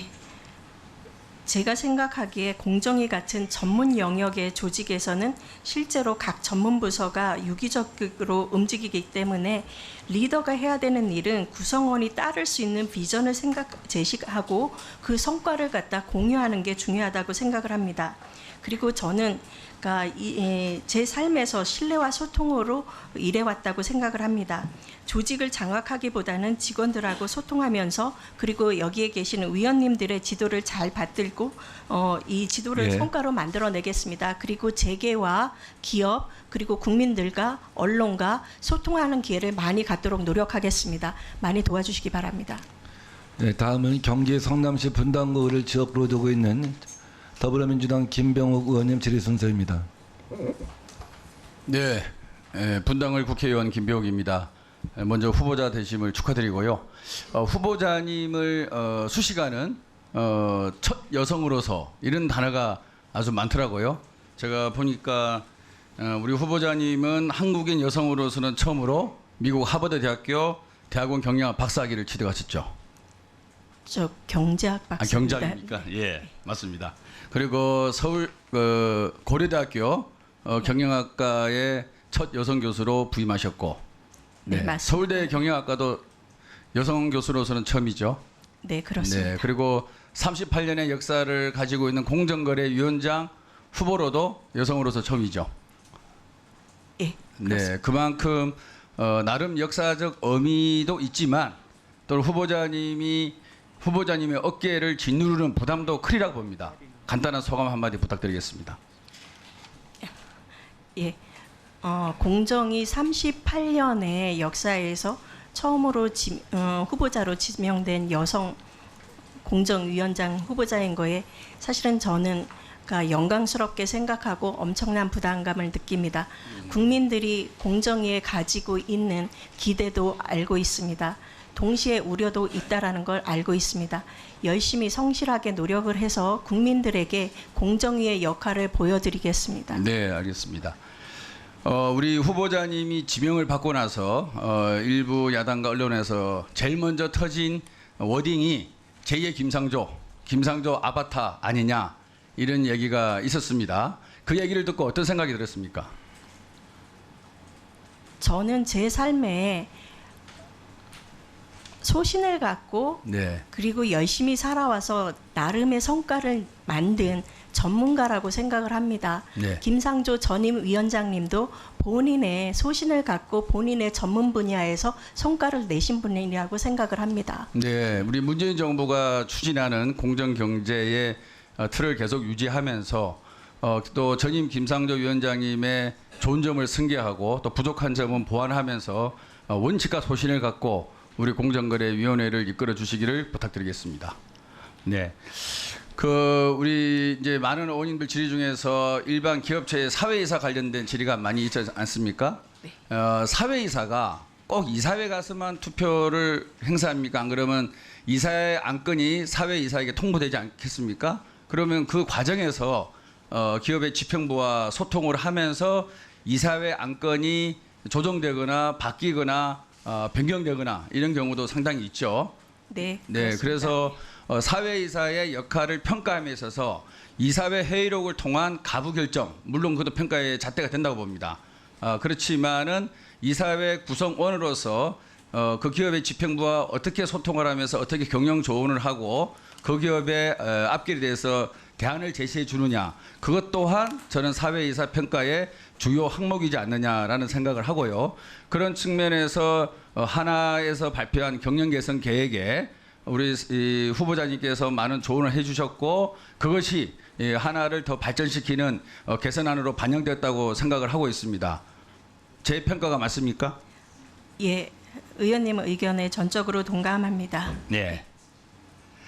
그런 사회이사를 임기를 마치고 나서 재선임이 되셨죠? 네, 재선임이 되었는데 곧 이어서 증권설문위원회 비상임 이사로서 위원으로서 또 이제 요청이 들어왔는데 그때 하나 사회이사는 그만두고 정선위원을 선택하셨습니다. 어떻게 보면 경제적 부가 아닌 국가 경제에 도움이 되고자 본인의 전문 능력을 발휘하려고 사회이사가 아닌 정선위원을 선택하셨다고 추측이 되는데 그때 생각은 어땠습니까? 지금 의원님께서 말씀하신 대로 정확히 제 심정을 표시를 해주셨습니다. 예. 네. 네, 그런 마음으로 계속적으로 공정거래위원장이 되시면 일을 해주시길 바라고요. 후보자님께서 우리 경제가 IMF를 초래하는 것이 기업의 과다한 부채 비율 그리고 지배구조의 후진성 이런 걸 지적을 해주셨는데 지금은 기업의 부채 비율이 이제 논란이 안 될 정도로 많이 개선됐습니다. 따라서 지배구조 관련된 것도 우리가 많은 고민과 그다음에 다른 대안들도 찾아야 된다고 생각을 하고 있고요. 그 한 예로 지주회사 체제가 옛날에는 저희가 기업의 과도한 집중을 오히려 한다해서 지주회사 제도를 반대했다가 IMF 위원회 지주회사 제도를 도입을 하지 않습니까? 그런 식으로 좀 더 유연하면서 시대에 맞는 지배구조가 필요하다고 보는데 예. 시간이 너무 없습니다. 그 부분 간단히 말씀해 주시고. 예, 의원님 말씀대로 우리나라의 기업 집단은 지난 30년간 많이 변화했습니다. 97년 제가 분석할 때는 문제가 있었던 건 사실인 것 같습니다. 현재 생존한 기업 집단은 많은 성과를 내고 있기 때문에 제가 2000년 초반에 발표한 논문에서 말한 기업 집단하고는 많이 다릅니다. 그리고 어떤 측면에서 보시면은 기업 지배 구조도 많이 개선된 점이 있습니다. 그럼에도 불구하고 아직도 아직도 개선할 점은 조금 남아 있다라고 생각합니다. 예. 예, 이어서 경기 동두천시 연천군을 지역구로 두고 있는 자유한국당 김성원 의원님 질의 순서입니다. 예, 저 김성원입니다. 저 후보자님, 제가 아까 저희 의사진행 발언을 통해서 말씀드렸습니다만은 서면 질의 답변 이런 거 하나하나 좀 신경을 쓰셔야지 됩니다. 제가 많은 후보자들, 국무위원 후보자들 청문회를 해봤습니다만요, 제가 우리 후보자님처럼 이렇게 성의 없이 하시는 분은 처음 봤습니다. 이게 후보자님이 됐든 아니면은 공정의 TF팀에서 했든 이거 나중에 한번 다시 한번 보세요. 네. 조직의 문제라고 저는 생각합니다. 자, 후보자님, 가습기 살균제 참 이게 저희 국민들이 상당히 많이 아파하고 지금 아직도 그 분노를 이기지 못하고 그러고 있는 상황인데요. 어떻게 후보자님께서는 이 부분에 대해서 좀 공정위 관계자도 많이 관계가 돼 있어갖고 근데 좀 사건을 좀 파악하고 계십니까? 어떠세요? 지금은 제가 후보자라 정확한 내용은 파악을 못하고 있습니다. 네, 그러세요. 그러면은 이 공정거래위원회가 국민의 생명과 안전을 지키는 막중한 소임을 다하지 못했다는 것에 대해서 공정위의 실책이 있었는지 없는지 이거 아직 파악이 안 되셨다는 그런 말씀이신가요? 공정위는 가습기 살균제에 대해서 궁극적으로 소비자 안전을 아니 그런 것이 그런 큰 틀이 아니라 주창자로서의 책임은 있다고 생각을 합니다. 예. 전임 김상조 위원장도 이게 그 책임을 다하지 못했다고 그래갖고 네. 국민 때 사과하고 그랬었는데 네. 우리 후보자님 생각은 어떠신가? 공정위는 나는 상관이 없다 이런 입장이신가? 아니면은 좀 어떻게 좀 그것에 관련해서 국민들에게 사과하실 그런 의향이 있으신가? 그런 걸 여쭤보는 겁니다. 네. 소비자의 안전과 건강에 대해서 저희가 마지막으로 이 파수꾼 역할을 해야 되는 측면에서는 저희는 이 소비자 피해가 발생한 거에 대해서 사과드립니다. 예, 저희 후보자님 두 가지예요. 뭐냐면은 그렇게 김상조 전임 위원장은 사과를 한 뒤에 공정위 처리 지연을 지적을 하면서 우리 피해자들이 낸 그 헌법소원에서 청구를 각하해 달라는 그런 의견서를 나타냈다는 그런 사실이 드러났습니다. 뭐냐면요. 겉으로는 사과를 하고 속으로는 뒤로는 또 다른 행동을 한 거예요. 그것에 대해서 피해자들이 더 큰 마음의 상처를 받았거든요. 이것에 대해서는 지금 검찰 조사가 진행이 되고 있으니까 그 부분 한번 좀 잘 살펴봐 주시고 그다음 또 뭐가 하나 있냐면요.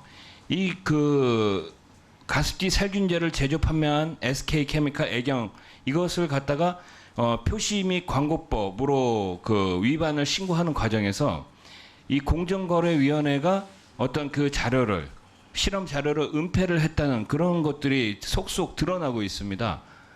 그러니까 요것에 관해서는 아직 뭐 파악하신 바가 없으세요? 어떠십니까? 지금 말씀하신 부분은 아마도 내부 자료를 봐야 될 것 같습니다. 그런 측면에서는 저는 이 자료를 보지를 못했습니다. 그러니까 이런 부분에 대해서는 조금 혹시 공정거래위원장이 되신다면 철저하게 조사하시겠다는 그런 말로 받아들여도 되겠습니까? 네, 제가 철저히 조사하시겠습니까? 네, 조사하겠습니다. 예, 이게 왜 철저히 조사하셔야 되냐면요.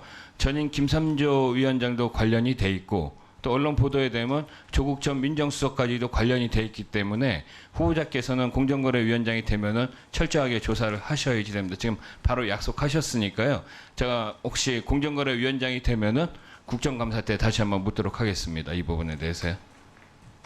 예. 네.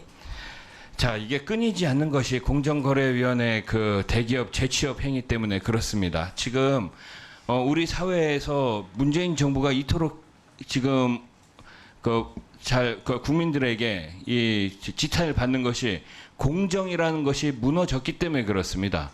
우리 공정거래위원회에서도 그 공정거래위원회 끝난 다음에 대기업에 다시 취업을 해가지고 그 부분을 갖다가 이게 유착관계로 계속 이어지기 때문에 그렇거든요. 이 전임 김상조 위원장 같은 경우도 뭐 재취업에 대해서는 제가 앞장서갖고 뭘 하겠습니다 하면서도 계속 그렇게 강력하게 추진했음에도 불구하고 그분이 뭐 조직 세식 방안 다 내놨었는데 결국 또 했습니다. 또 나타나고. 자, 이런 부분에 대해서는 후보자로서 좀 어떻게 할 계획을 갖고 있고 어떻게 해서 강력하게 좀 제지를 하고 할 것인지 한번 답변 한번 해보십시오. 예. 공정이 공직자들의 재취업 문제 아니면 업계와의 유착 관계에 대해서는 보고를 들었습니다. 2017년에 공정위에서는 신뢰 제고를 위한 태스크포스가 만들어졌고 2018년에는 조직 쇄신 방안이 만들어졌습니다. 이 부분이 어떻게 실제로 집행되었는지를 제가 공정거래위원장이 된다면 철저히 조사를 해보겠습니다. 예, 이어서 인천 계양구 갑을 지역구로 두고 있는 더불어민주당 유동수 위원님 질의 순서입니다. 네, 조성호 후보자님 후보자 되심을 축하드립니다. 제 개인적으로는 문재인 정부의 경제 정책 중에 소득주도 성장, 혁신 성장, 공정 경제 중에서 그래도 공정 경제 부분이 가장 성과가 좋지 않나 이렇게 생각하고 있습니다. 또 반면으로 보면은 김상조 전임 공정거래위원장께서 재벌개혁이나 갑질, 근절 이런 문제에 치중하다 보니까 공정의 본연의 임무인 담합, 시지, 남용, 근절, 기업 결함 심사 등 경쟁 촉진과 관련된 경쟁법 사건 처리는 좀 위축되지 않았나 이런 지적들이 좀 있습니다. 그런데 이 디지털 경제의 발전과 플랫폼 기업의 성장 등의 특성상 네트워크 효과로 특정 기업이 시장을 선점해버리면 신규 진입이 어려워서 독과점 형태로 이렇게 고착화 되는 경향이 나타나고 있습니다. 따라서 디지털 시장에서 시장 경제의 활성 유지를 위해서 공정의 역할이 점점 더 높아지고 있습니다. 후보자님 그렇게 생각하시죠? 네, 그렇습니다. 그런데 이 디지털 경제에 대한 외국 경쟁 당국의 대응을 보면 최근 EU가 구글의 시지 남용 행위에 대해서 세 차례 제재해서 거의 10조 7천억 과징금 부과한 사실을 알고 계시죠? 네. 미국도 FTC, 미국 연방통상위원회, 또 미국의 법무부, 주 법무부가 경쟁국 내 온라인 플랫폼 등에 집중할 테크놀로지 TF를 지금 발족하고 있고요.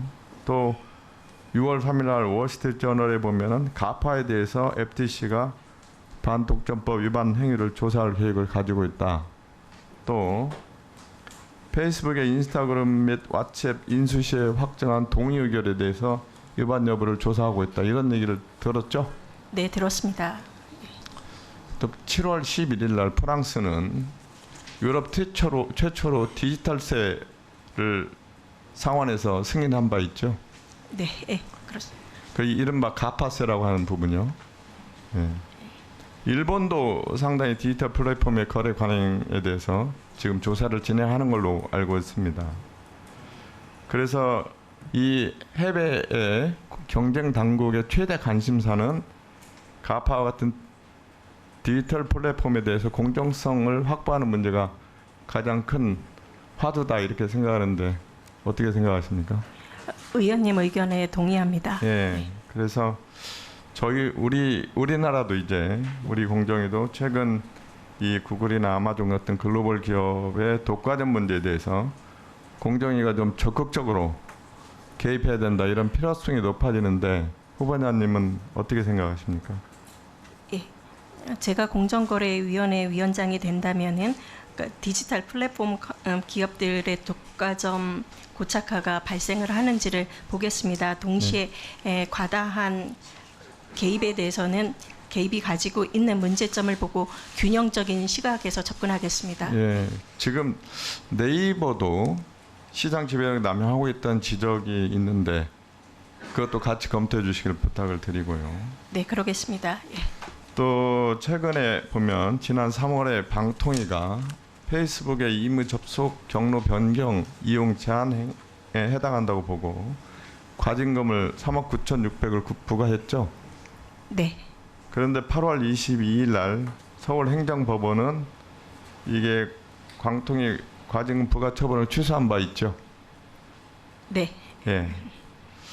그래서 이게 내용을 보면은 이 전기통신사업법령에 여기 적용 규정이 없어서 망 사용료에 대한 법적 근거가 좀 부족하다. 이게 행정법원의 내용입니다. 예. 그런데 우리 공정거래법 제2조의 2에서 여기적 적용 규정을 두고 있습니다. 그래서 글로벌 CP망 사용료 문제에 있어서 공정위가 좀 적극적으로 대처할 수 있다 이렇게 생각하는데 그렇게 생각하시죠? 예, 그 부분에 대해서 검토하겠습니다. 네. 의원님 말씀에 의미가 있는 것 같습니다. 예. 네. 그래서 이 디지털세 기재부 그다음에 방통위 공정위가 부처 간의 벽을 허물고 공통적으로 잘 대응해 주시기를 부탁을 드리겠습니다. 예, 이어서 자유한국당 김종석 의원님 질의 순서입니다. 네, 조성우 후보자님, 저명한 경제학자이시고 또 개인적으로는 저한테는 학계 동료이자 후배이신데 오늘은 이 공적인 자리에서 만났습니다. 공정거래위원장 후보에게 국회의원으로서 던지는 질문이니까 좀 불편하고 어렵더라도 정성껏 성의껏 답변해 주시기 바랍니다. 먼저 그동안 그 언론이나 이렇게 답변 자료를 보면 전임자와 정책 방향이나 내용에 있어서 별 차별성이 느껴지지 않습니다. 어느 조직이나 수장이 바뀌면은 뭔가 새로운 비전이나 방향을 제시하는 게 관례인데 안 보입니다. 제가 뭐 놓치고 있나요? 간단하게 답변해 주십시오. 예, 전임 위원장님께서 하신 공정경제를 저는 지속적으로 유지할 생각입니다. 다만 다른 것이 있다면 갑을 관련한 법적 제도적인 측면을 좀 더 강화할 생각입니다. 네, 슬라이드 보세요. 지금 우리 경쟁법이나 경쟁정책의 전문가들은 일종의 기본 원칙으로 경쟁법의 목적은 경쟁을 보호하는 거지 경쟁자를 보호하는 것이 아니라는 것이 기본 원리입니다. 그런데 현 정부 들어와서 특히 김상조 위원장 재임 하에서는 이 원칙이 구부러지고 경쟁을 보호하는 게 아니라 오히려 현재 현존하는 기업들을 보호하는 것으로 공정거래 정책이 변질됐다는 지적이 있습니다. 조성우 후보자는 이 경쟁법의 기본 원리에 대해서 어떻게 생각하십니까? 네, 의원님 말씀대로 경쟁법의 목적은 경쟁을 보호하는 것이지 경쟁자를 보호하는 것이 아니다라는 그 대전제에는 제가 동의를 합니다. 문제는 일부 법 위반 행위를 보시면은 효율성이 있는 경쟁자마저도 부당 내부 거래 등이나 일감 몰아주기에 의해서 시장에서 도태되는 경우가 있음을 알고 있습니다. 그 점에 관해서 오후에 다시 보충 질문 드릴 거고요. 그다음 김상조 위원장이 재직 중에 재벌이 관료와 정치인을 포획하고 언론마저 장악하는 등 사회 병리 현상으로 확대되고 있다라는 요지의 발언을 했습니다. 물론 이제 자료에서 사전 배포 자료에 있는 내용인데 후보자는 여기에 동의하십니까? 저는 재벌이 기업 집단이 죄송합니다. 기업 집단이 우리나라 경제 성장에 커다란 기여를 했다라는 점을 인정을 하고 있습니다. 네, 그거 저 서면 답변에 하신 건데요. 네. 그러면 대기업 집단이 사회 병리 현상이라는 점에 대해서 동의하시는 겁니까? 저 표현은 제가 사용한 표현이 아닙니다. 예. 그렇게 답변하시면 안 됩니다. 그 다음으로 갑시다. 대기업 총수 일가가 보유한 SI 물류, 부동산 관리, 광고 등 비핵심 계열사 비상장 지분을 팔아라라고 얘기를 했습니다. 동의하십니까? SI나 물류 아니면 광고 등에 있어서 비핵심 계열사와 비상장이가 다른 계열사 간의 부당 내부 거래는 저희는 규제하고 있습니다. 그렇죠. 그러니까 네. 규제를 해야죠. 법 집행자죠. 지금 이거는 뭐냐면 경영 컨설턴트가 하는 얘기입니다. 앞으로 취임하시면은 공정거래위원장이 오지랖 넓게 기업 경영에 이래라 저래라 간섭하는 일은 하지 마십시오. 명심하십시오. 공정거래위원장은 이런 얘기 하시면 안 되는 겁니다. 경영 컨설턴트가 아니에요. 공정거래위원장은. 그 다음으로 갑시다. 우리나라 30대 재벌 집단의 자산 총액이 한국 국내 GDP보다 커질 정도로 경제력 집중이 심화됐다고 했습니다. 이건 맞는 얘기입니까? 이 부분은 제가 확인하지 못했습니다. 아니 그게 아니라 GDP라는 것은 부가가치의 총합이고 지금 30대 재벌 집단의 자산 총액이 GDP보다 많다는 게 이게 제대로 된 경제학자가 하는 소리입니까? 아니 경제학 교수 오래 하셨으니까 이 정도는 알 거 아니에요. 경제 원론책에 나오는 건데 이게 정당한 비교입니까? 동의하십니까? 이 부분은 제가 좀 더 검토를 해보겠습니다. 아니, 이걸 검토하고 자지고가 아니라 아시잖아요. 경제력 집중의 지표가 뭐예요? 뭘로 경제력 집중도를 평가하십니까?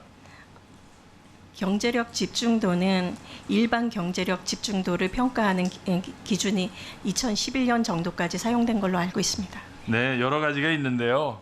그건 나중에 오후에 더 질문드리기로 하고요. 이 공정거래법 전면 개정안에 대한 입장은 어떠십니까? 예,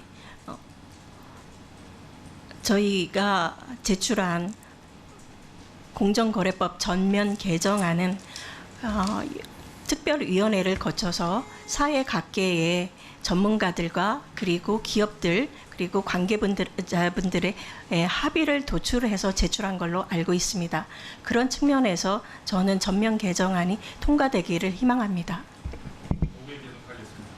예, 이어서 경기 군포시의를 지역구로 두고 있는 더불어민주당 이하경 의원님 질의 순서입니다. 네, 조성우 후보자님 축하드립니다. 평생을 경제학을 연구하시고 또 공정경제 부분에서 많은 연구를 하셔서 아마 잘하시려고 믿습니다만 저는 몇 가지 우려가 있어서 우려를 전달을 하고자 합니다. 저는 그 평생 소비자 운동이나 여러 가지 시민운동 속에서 많은 경제적 약자들을 만나왔습니다.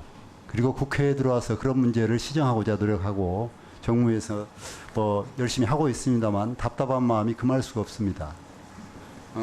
조금 전에 우리 공정거래위원회가 경쟁을 보호하기 위해서 있는 거다 했는데 실제로 현장에 가서 경쟁이 제대로 일어나고 있는지 굉장히 의문스럽습니다.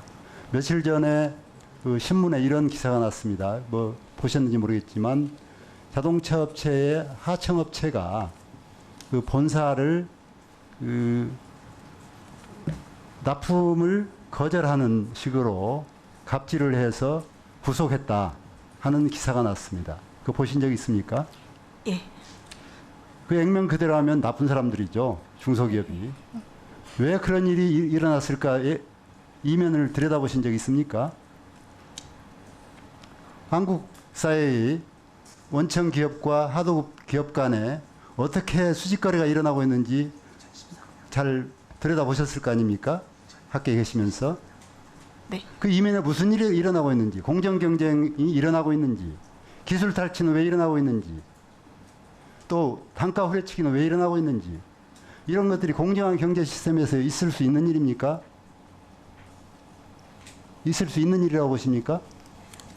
현실에서 발생하고 있는 가장 큰 이유 중에 하나가 아마 재무적으로 자본금이 다르고 기술이 약해서 발생하는 그런 힘의 불균형인 것 같습니다. 하여튼 공정한 경쟁은 아닌 거죠. 현재 일어나고 있는 힘의 공정한 경쟁이 없는 거죠.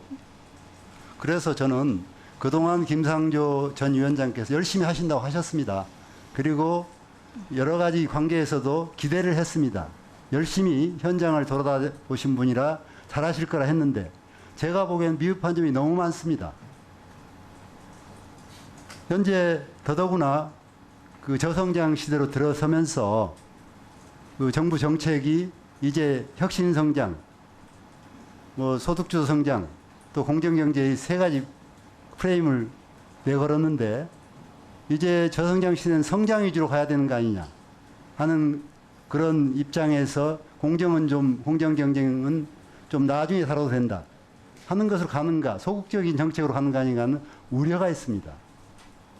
그런 우려를 씻어줄 분이 후보자가 가실 공정거래위원회 위원장이십니다.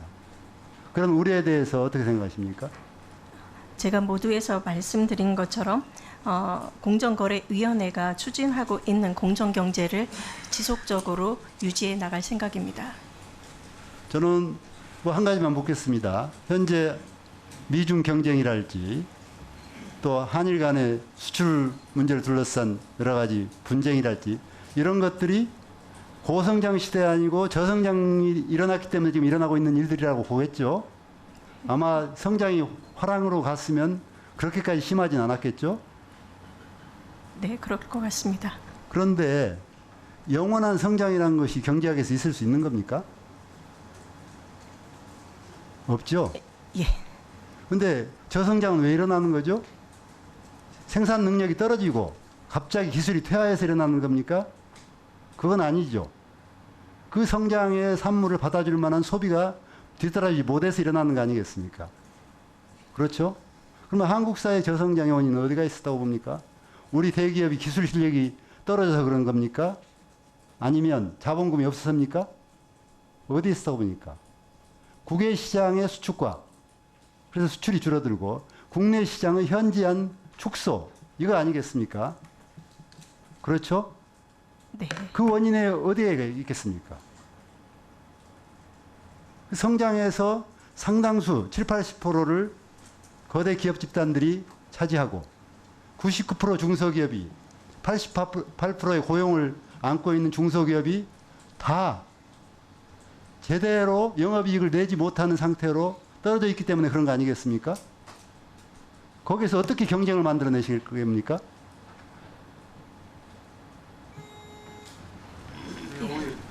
답변하십시오. 예. 지금 의원님 말씀하신 을의 입장에 있는 중소기업들에 대한 우려를 잘 알고 있습니다. 이 을의 입장에 있는 중소기업들이 보다 경쟁력을 가질 수 있는 방안의 하나가 아마 공정경제를 실천하는 거고 상생협력 체계를 갖다가 강화하는 것이라고 생각합니다. 예, 이어서 부산 남구갑을 지역구로 두고 있는 자유한국당 김정훈 의원님 질의하시기 바랍니다. 김정훈입니다. 후보자 이렇게 인사청문회 그 관련 자료를 보니까 학벌도 아주 좋고 그리고 또 여러 가지 경력도 거쳐서 지금 우리나라 가장 그 강력한 경제 집행기관의 장으로 취임을 하기 위해서 지금 청문회를 하고 있는데 그 참 여러 가지 경력도 좋지만은 지금 경제 상황이 워낙 어렵기 때문에 잘 이렇게 그 수장으로서 수행할 수 있을지 걱정이 많이 됩니다. 세 가지를 간단하게 질문을 드리겠습니다. 후보자가 한화 사회이사로 약 3년간 재직을 하면서 한 1억 7천 정도를 수령을 했어요. 하고 이사회, 의결이 있는 이사회 34번을 출석을 했는데 그 이사회에서 단 한 번도 반대표를 던진 적이 없어요.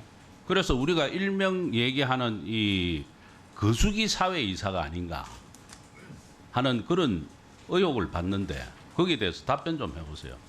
예, 의원님 아까 말씀드린 것처럼 네. 제가 안건에 대해서는 찬성을 한 게 맞습니다. 다만 사회이사로서 경영진들에게 지속적으로 경영 투명성 그리고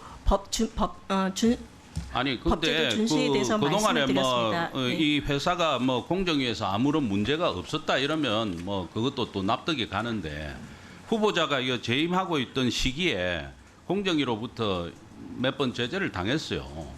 그런 건이 있는데도 불구하고 한 번도 반대표를 행사를 안 했다 하는 거는 조금 문제가 있다고 봅니다. 두 번째 질문을 드리겠습니다. 이 아까 전속고발권 폐지에 대해서는 입찰 담합 분야에 대해서는 찬성을 한다 이렇게 얘기를 했는데 그러면 나머지 분야에 대해서는 반대를 하십니까? 전속고발권 도입에 대해서? 예, 의원님. 입찰 담합이 가지고 있는 사회적 폐해가 아주 큰 것으로 알고 있습니다. 그리고 담합에 아니 그러니까 나머지 분야는 공정거래위원회 전속 고발권 도입에 관해서 후보는 반대하냐 이 말이에요. 입찰 담합을 제외한 나머지 분야. 예, 나머지 분야에 대한 전속 고발권 폐지는 각계에서 여러 우려를 나타내신 걸로 알고 있습니다. 그러니까 반대합니까? 그 의견을 존중합니다. 네. 반대하는 것으로 알고요. 그리고 최근 그 윤석열 검찰총장이 취임을 하면서 공정경제에 대한 수사를 강조하는 듯한 그런 취임사를 했어요. 그러면 앞으로 이 공정위하고 검찰하고 공정경제에 대한 어떤 그 경쟁이 치열해질 것으로 보는데 거기에 대한 입장은 어떻게 생각하십니까? 공정경제에 주무부처는 공정거래위원회입니다. 공정거래위원회가 하는 정책이나 아니면은 사건 처리에 있어서는 다른 부서의 협력이 필요합니다. 다른 부서의 장이 저희가 추구하는 정책에 관심을 가지셨기 때문에 저희는 그냥 감사합니다라고 그러니까 그 후보자 생각합니다. 얘기는 검찰이 공정경제 수사를 하는 데 대해서는 기본적으로 찬성을 하지 않는다 이렇게 그런 말씀이십니까? 공정경제에 관한 것뿐만 아니라 여러 가지 사건에 있어서 검찰이 기소를 하기 위해서는 저희의 고발이 필요합니다. 저희가 고발하지 않는 사건에 대해서는 실제로 내부적으로 사건 처리를 내사를 하고 있는 것으로는 알고 있지만은 저희는 다만 저희 부서의 일에 협조를 해주겠다라는 의미로 받아들였습니다. 간섭을 하지 마라 이 말이네요. 그러니까 협조를 해주시겠다는 의미로 받아들였습니다. 또 하나 마지막으로 질문 드리겠습니다.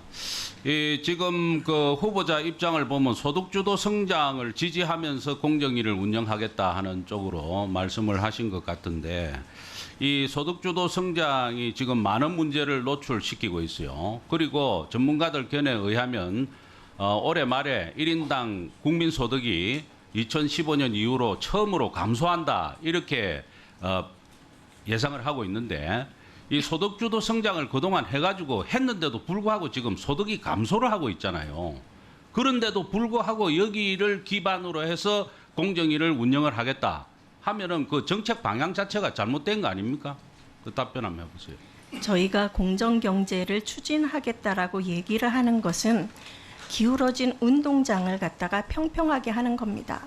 여기에는 무슨 의미냐면은 자기들의 어떤 성과에 대해서 제대로 보상을 못 받은 그런 중소기업자나 사업자를 보호함으로써 이분들이 보다 열심히 일해서 생산하고 판매하고 고용할 수 있는 그런 인센티브를 제공할 수 있습니다라고 말씀드리겠습니다.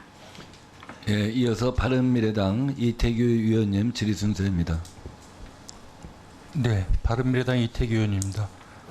공정거래 현안 질의에 앞서서 우리 후보자님 경제 철학이나 재벌에 대한 인식 그리고 시장과 정부의 역할과 영역 이런 부분에 대해서 몇 가지 의견을 좀 묻고자 합니다. 먼저 참 후보자는 어떤 연고나 관계로 인해서 현 정부의 공정거래위원장에 지명됐다고 생각하세요? 제가 후보자를 공정거래위원장으로 추천한 사람이 있습니까? 그 부분은 제가 알지 못합니다. 이 정부하고 어떤 연고나 관계도 없습니까, 후보자는? 문재인 정부하고의 어떤 관계는 없습니다. 전혀 없습니까?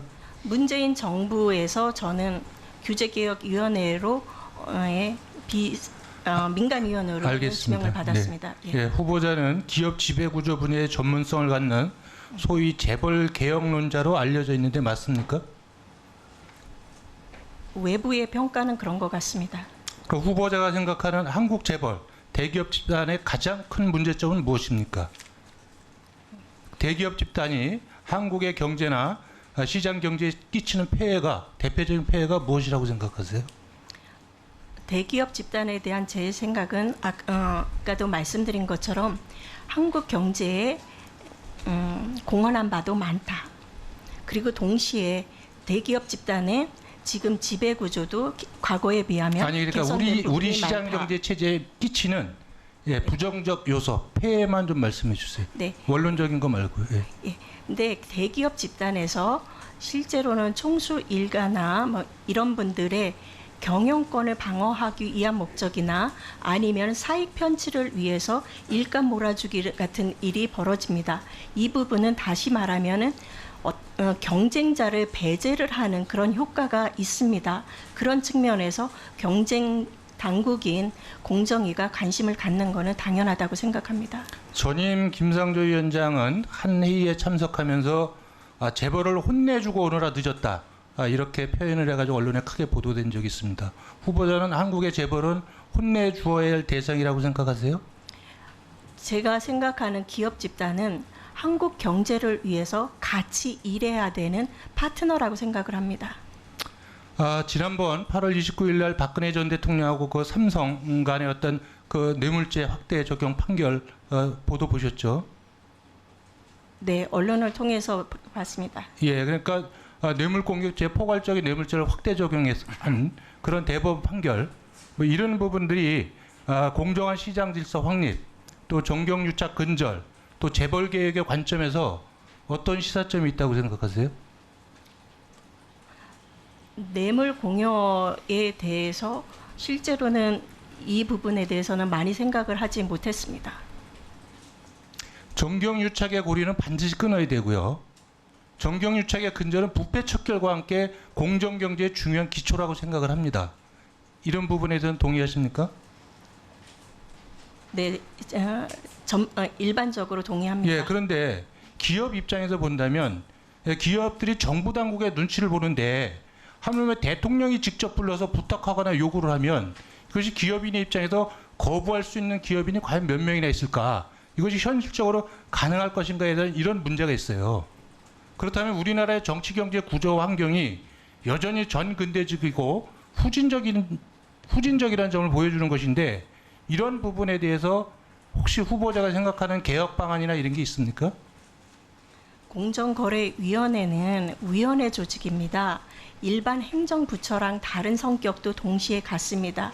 공정거래위원회가 처리하는 사건은 행정부처의 수장이 단독적으로 결정하는 게 아니라 위원회에서 다양한 의견을 가지고 법과 규정에 맞게 처리하고 있다고 생각합니다. 저는 후보자의 지금 어떤 그 철학을 제가 조금 여쭤보고 있는 거예요. 그러니까 정경유착을 하게 되면 결국은 반대급부나 이런 부분이 있게 되면 공정한 시장 질서를 해치는 거잖아요. 그죠? 네. 그죠? 네, 그런 부분에 대해서 이 부분이 단순히 공정거래위원회 업무 부분이 아니라 또 다른 전체 정치, 경제, 사회 모든 부분의 어떤 커넥션이나 이런 것이 연결되어 있기 때문에 그것이 한국 경제의 어떤 후진적인 부분을 보여주고 있는데 그런 부분에 있어서 혹시 개선 방안이나 이런 부분을 경제학자로서 갖고 있었던 것이 있는지 이거를 제가 질문을 드리는 거예요.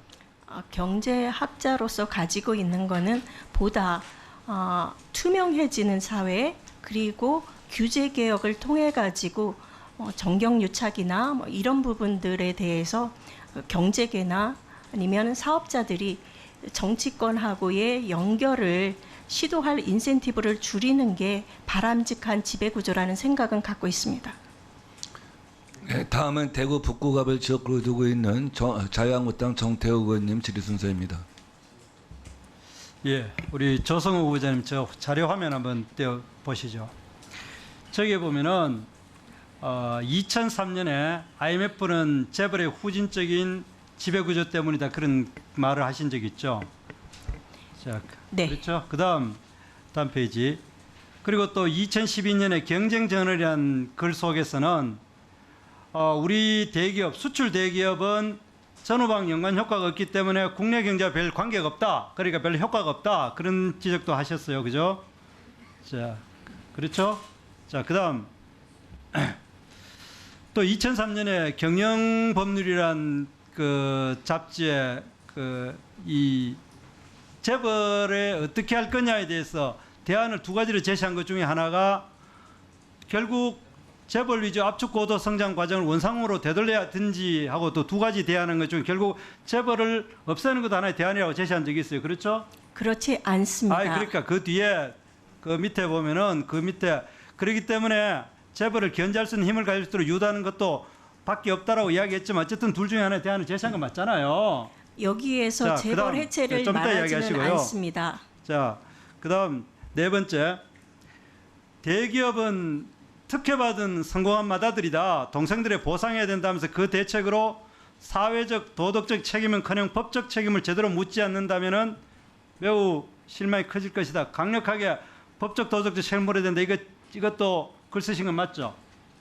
저 글은 제가 쓴 게 맞습니다. 자, 제가 여기서 지적하는 거는 여기에 대해서 당부를 이야기하는 게 아니라 소위 말해가 진보 인사라고 진보 좌파라고 이야기하시는 분들 조국 후보자를 포함해가 말 따로 행동 따로 다르다는 겁니다. 말은 정의와 공정을 이야기하고 행동은 굉장히 다르게 이야기해가 위선적이라고 하는 것이라든지 이런 걸 지적하는 거예요. 그러면은 자, 그 다음을 한번 펴보십시오. 그렇다면 이거를 막아야 되는 사회이사 제도에 대해서 본인이 했는 글입니다. 여기에 보면 한국경제분석이란 2010년도 12월 같으면 본인이 하나의 사회이사로 되고 난 이후에요. 4월에 이사됐으니까 거기 보면은 사회 대주주 이익을 견제장치해야 된다. 그다음 그리고 또 이 올해 5월달에 토론회에서 사회이사는 독립성을 해야 된다. 견제장치해야 된다. 이런 이야기 하신 적 있죠? 네, 있습니다. 자, 그런데 구체적으로 몇 가지만 지적할게요. 본인이 사회이사로 있는 동안 하나의 사회이사 2010년에 있는 동안에 총 45번 출석에 174건에 대해서 저는 찬성한 거는 그걸 아까 인정하셨죠. 그리고 인정하셨고 거기에 대해서 의원들이 질문한 것에 대한 답변이 사회이사로서 속기록에 안 나왔지만 경영진들한테 지속적으로 의견을 제출했다. 그렇게 이야기하신 건 맞죠? 네, 방금 맞습니다. 이야기했잖아요. 그런데 그러면은 2010년 4월에 하나 이사되고 난 다음에 바로 다음엔 2011년 1월에 김승년 회장이 가족들한테 헐값으로 주식을 넘긴 것 때문에 불구속 기소됐었죠. 네. 그것도 찬성했는 겁니까? 그 부분에 대해서는 저희가 좀 이따 내부적인 회의를 했습니다. 자, 그리고 그거 있고 그다음 그의 12월 8일 날 김승년 회장이 하나와 계열사로부터 330억 원의 보너스 받는 것에 그 당시는 김승년 회장이 구속되어 있는 상황이에요. 제대로 경영의 역할을 못한 상황인데도 330억 물론 이제 하나의 이사니까 다른 계열사까지 포함해 갑니다. 받는 거 분명히 거기서 이 이사록 회원 보면 찬성해서 예라고 답변한 거 있죠. 의원님, 자, 그 답변은 좀 이따 하시고요. 자, 이게 과연 그럼 평소 때 재벌에 대해서 그렇게 부정적으로 이야기를 했다면 사회이사를 하지를 말았어야 됐고 사회이사가 되셨다면은 제대로 여기에 대해서 답변을 하셔야 뭡니까? 반대를 하고 해야 될 거 아닙니까? 사실 330억 받은 것도 그 이후에 2014년에 자본시장법이 개정돼 가지고 한 200억 반납한 거예요. 본인의 역할을 한 게 아니에요. 자, 그거 이외에 제가 이미 여러분들이 지적해 하셨다시피 정말 제가 이야기하는 거는 조성 후보자님 이번에 인사 청문회에 입하는 자세 보면 재벌 내지 대기업의 중요성에 대해서 다시 거꾸로 굉장히 중요한 우리 한국 경제에 기여한 바가 있다 그렇게 얘기를 하셨어요. 제발 그렇다면은 이제까지 글 쓴 거 하고 이게 좀 이번에 청문회 했듯이 기여했다 하면 거기에 합당하게 우리 임해주시기 바랍니다. 예, 답변하시기 바랍니다. 예, 제가 하나의 사회이사가 된 이유는 독립적인 외부 전문가가 필요했기 때문입니다. 저는 하나의 어느 경영진과도 혈연 없습니다. 그리고 하나에 들어가서 말씀드린 것처럼 2012년 내부 통제 기능을 강화하는 방안을 만들었을 때 그 방안은 제가 경영진들에게 줄곧 조언했던 부분들이 많이 반영된 것입니다. 그리고 제가 재벌에 대한 평가가 갑자기 2019년에 변경됐다고 하시는데 2012년 제 자료를 보면은 이런 얘기를 합니다. 대기업의 성과는 눈부시다. 예. 이런 얘기를 합니다. 예. 이어서 부산 북구 강서구 갑을 지역구로 두고 있는 더불어민주당 전재수 의원님 질의하시기 바랍니다. 네, 부산 북구 출신 전재수 의원입니다. 조성욱 후보자님 공정거래위원장 후보자 되신 것을 축하드립니다. 네. 인사청문회 잘 마치셔가지고 공정거래위원장이 되시면 공정한 경쟁이 이루어지는 시장, 또 소비자 권익이 보장되는 시장, 갑질이 없는 시장, 기술 탈취가 없는 시장을 만들어 주셔서 역사상 우리 국민들께서 경험해보지 못했던 공정거래위원회의 위상을 만들어 주십사 하는 당부의 말씀을 드리도록 하겠습니다. 외국계 기업의 불공정 행위 말씀을 좀 드리도록 하겠습니다. 이 외국계 기업들이 우리나라에만 들어오면 유독 이 갑질을 하는 행태들을 많이 보이고 있습니다. 특히 우리 소비자들 또 우리 대리점주들에 대한 갑질이 도를 넘고 있다고 저는 생각을 합니다. 수천 명의 피해자를 남겼던 영국 기업 옥시에서부터 시작을 해서 글로벌 가구 공용 기업이죠. 이케아까지 유독 우리나라에만 들어오면은 이 기업들이 자발적인 리콜이라든지 또 판매 중단이라든지 이런 자정적 노력은 전혀 하지 않고 오히려 피해가 명확함에도 불구하고 버티기로 일관하고 있는 이런 행태들을 보이고 있습니다. 우리 후보자님께서는 이런 부분들에 대해서 도대체 원인이 뭐라고 생각하십니까? 예, 제 생각에는 그러니까 우리나라 소비자 관련한 분야에서 집단 소송제가 들어와 있지 않은 게 가장 큰 원인이라고 생각을 합니다. 또한 그러니까 단체 소송도 활성화되지 않은 것도 소비자 피해 구제가 좀 안 되는 이유라고 생각을 합니다. 향후에는 어떻게 보면은 기업들의 이제 소비자 권익 보호에 대한 인식을 바꾸기 위해서는 집단 소송제나 아니면 단체 소송을 활성화시키는 게 필요하다고 생각합니다. 그렇죠. 소비자 권익이 조금 더 보상이 돼야 되겠죠. 예. 그 외국계 기업의 갑질 유형이 굉장히 다양하게 나타나고 있습니다. 제가 대표적으로 몇 개만 말씀을 드려볼게요. 먼저 존슨앤존슨 경우에는 국내에서 대리점 영업을 하는데 이 판매 목표를 설정을 하는 행위를 합니다. 그리고 뿐만 아니라 이게 강제 구매 행위도 일삼습니다. 그러다가 이 판매 목표를 채우지 못하니까 계약을 해지를 해버리고 그것도 일방적으로 계약 해지를 하고 심지어는 해지한 이후에 반품도 이게 받아주지 않고 있습니다. 글로벌 온라인 여행사 OTA 있습니다. 여기 같은 경우는 국내 숙박업체들하고 최저가 보상 계약을 맺도록 합니다. 그리고 가격 담합을 하고 있죠. 그러고 난 뒤에 가격 경쟁력이 사라지니까 이 피해는 고스란히 우리 소비자들 그리고 협상력이 떨어지는 우리 숙박업체들이 그대로 이 피해를 지고 있는 그런 이제 상황입니다. 뿐만 아니라 판매 가격이라든지 서비스 품목을 강제하고 또 할인 행사 이벤트를 강제해가지고 경영 간섭을 일삼는 독일의 요기요, 그 다음에 리모델링을 강요했다는 의혹을 받고 있는 일본의 데산트, 이런 이제 갑질 행태가 굉장히 다양해지고 어떻게 보면은 좀 잔인하다 싶을 정도로 시장에서 자행이 되고 있습니다. 이 통계청의 통계를 하나 볼까요? 10년 전에 보면은 외국계 기업이 국내에 진출해 있는 기업이 한 9,000개 정도 되는데 2017년도 말에 보면은 이 외국계 기업이 12,000개 정도로 증가를 해 있습니다. 이 증가하는 추세는 앞으로도 계속 진행이 될 텐데요. 예를 들면은 이 공정거래위원회가 앞으로 이 공정경제법 제도적 측면에서 그리고 이것을 집행을 하게 될 텐데 공정거래위원회의 역할이 굉장히 중요하다고 봅니다. 후보자의 생각은 어떻습니까? 예, 그러니까 국내에 진입한 외국계 기업들의 어떤 불공정 행위는 문제가 있는 것 같습니다. 외국계 기업이라고 하더라도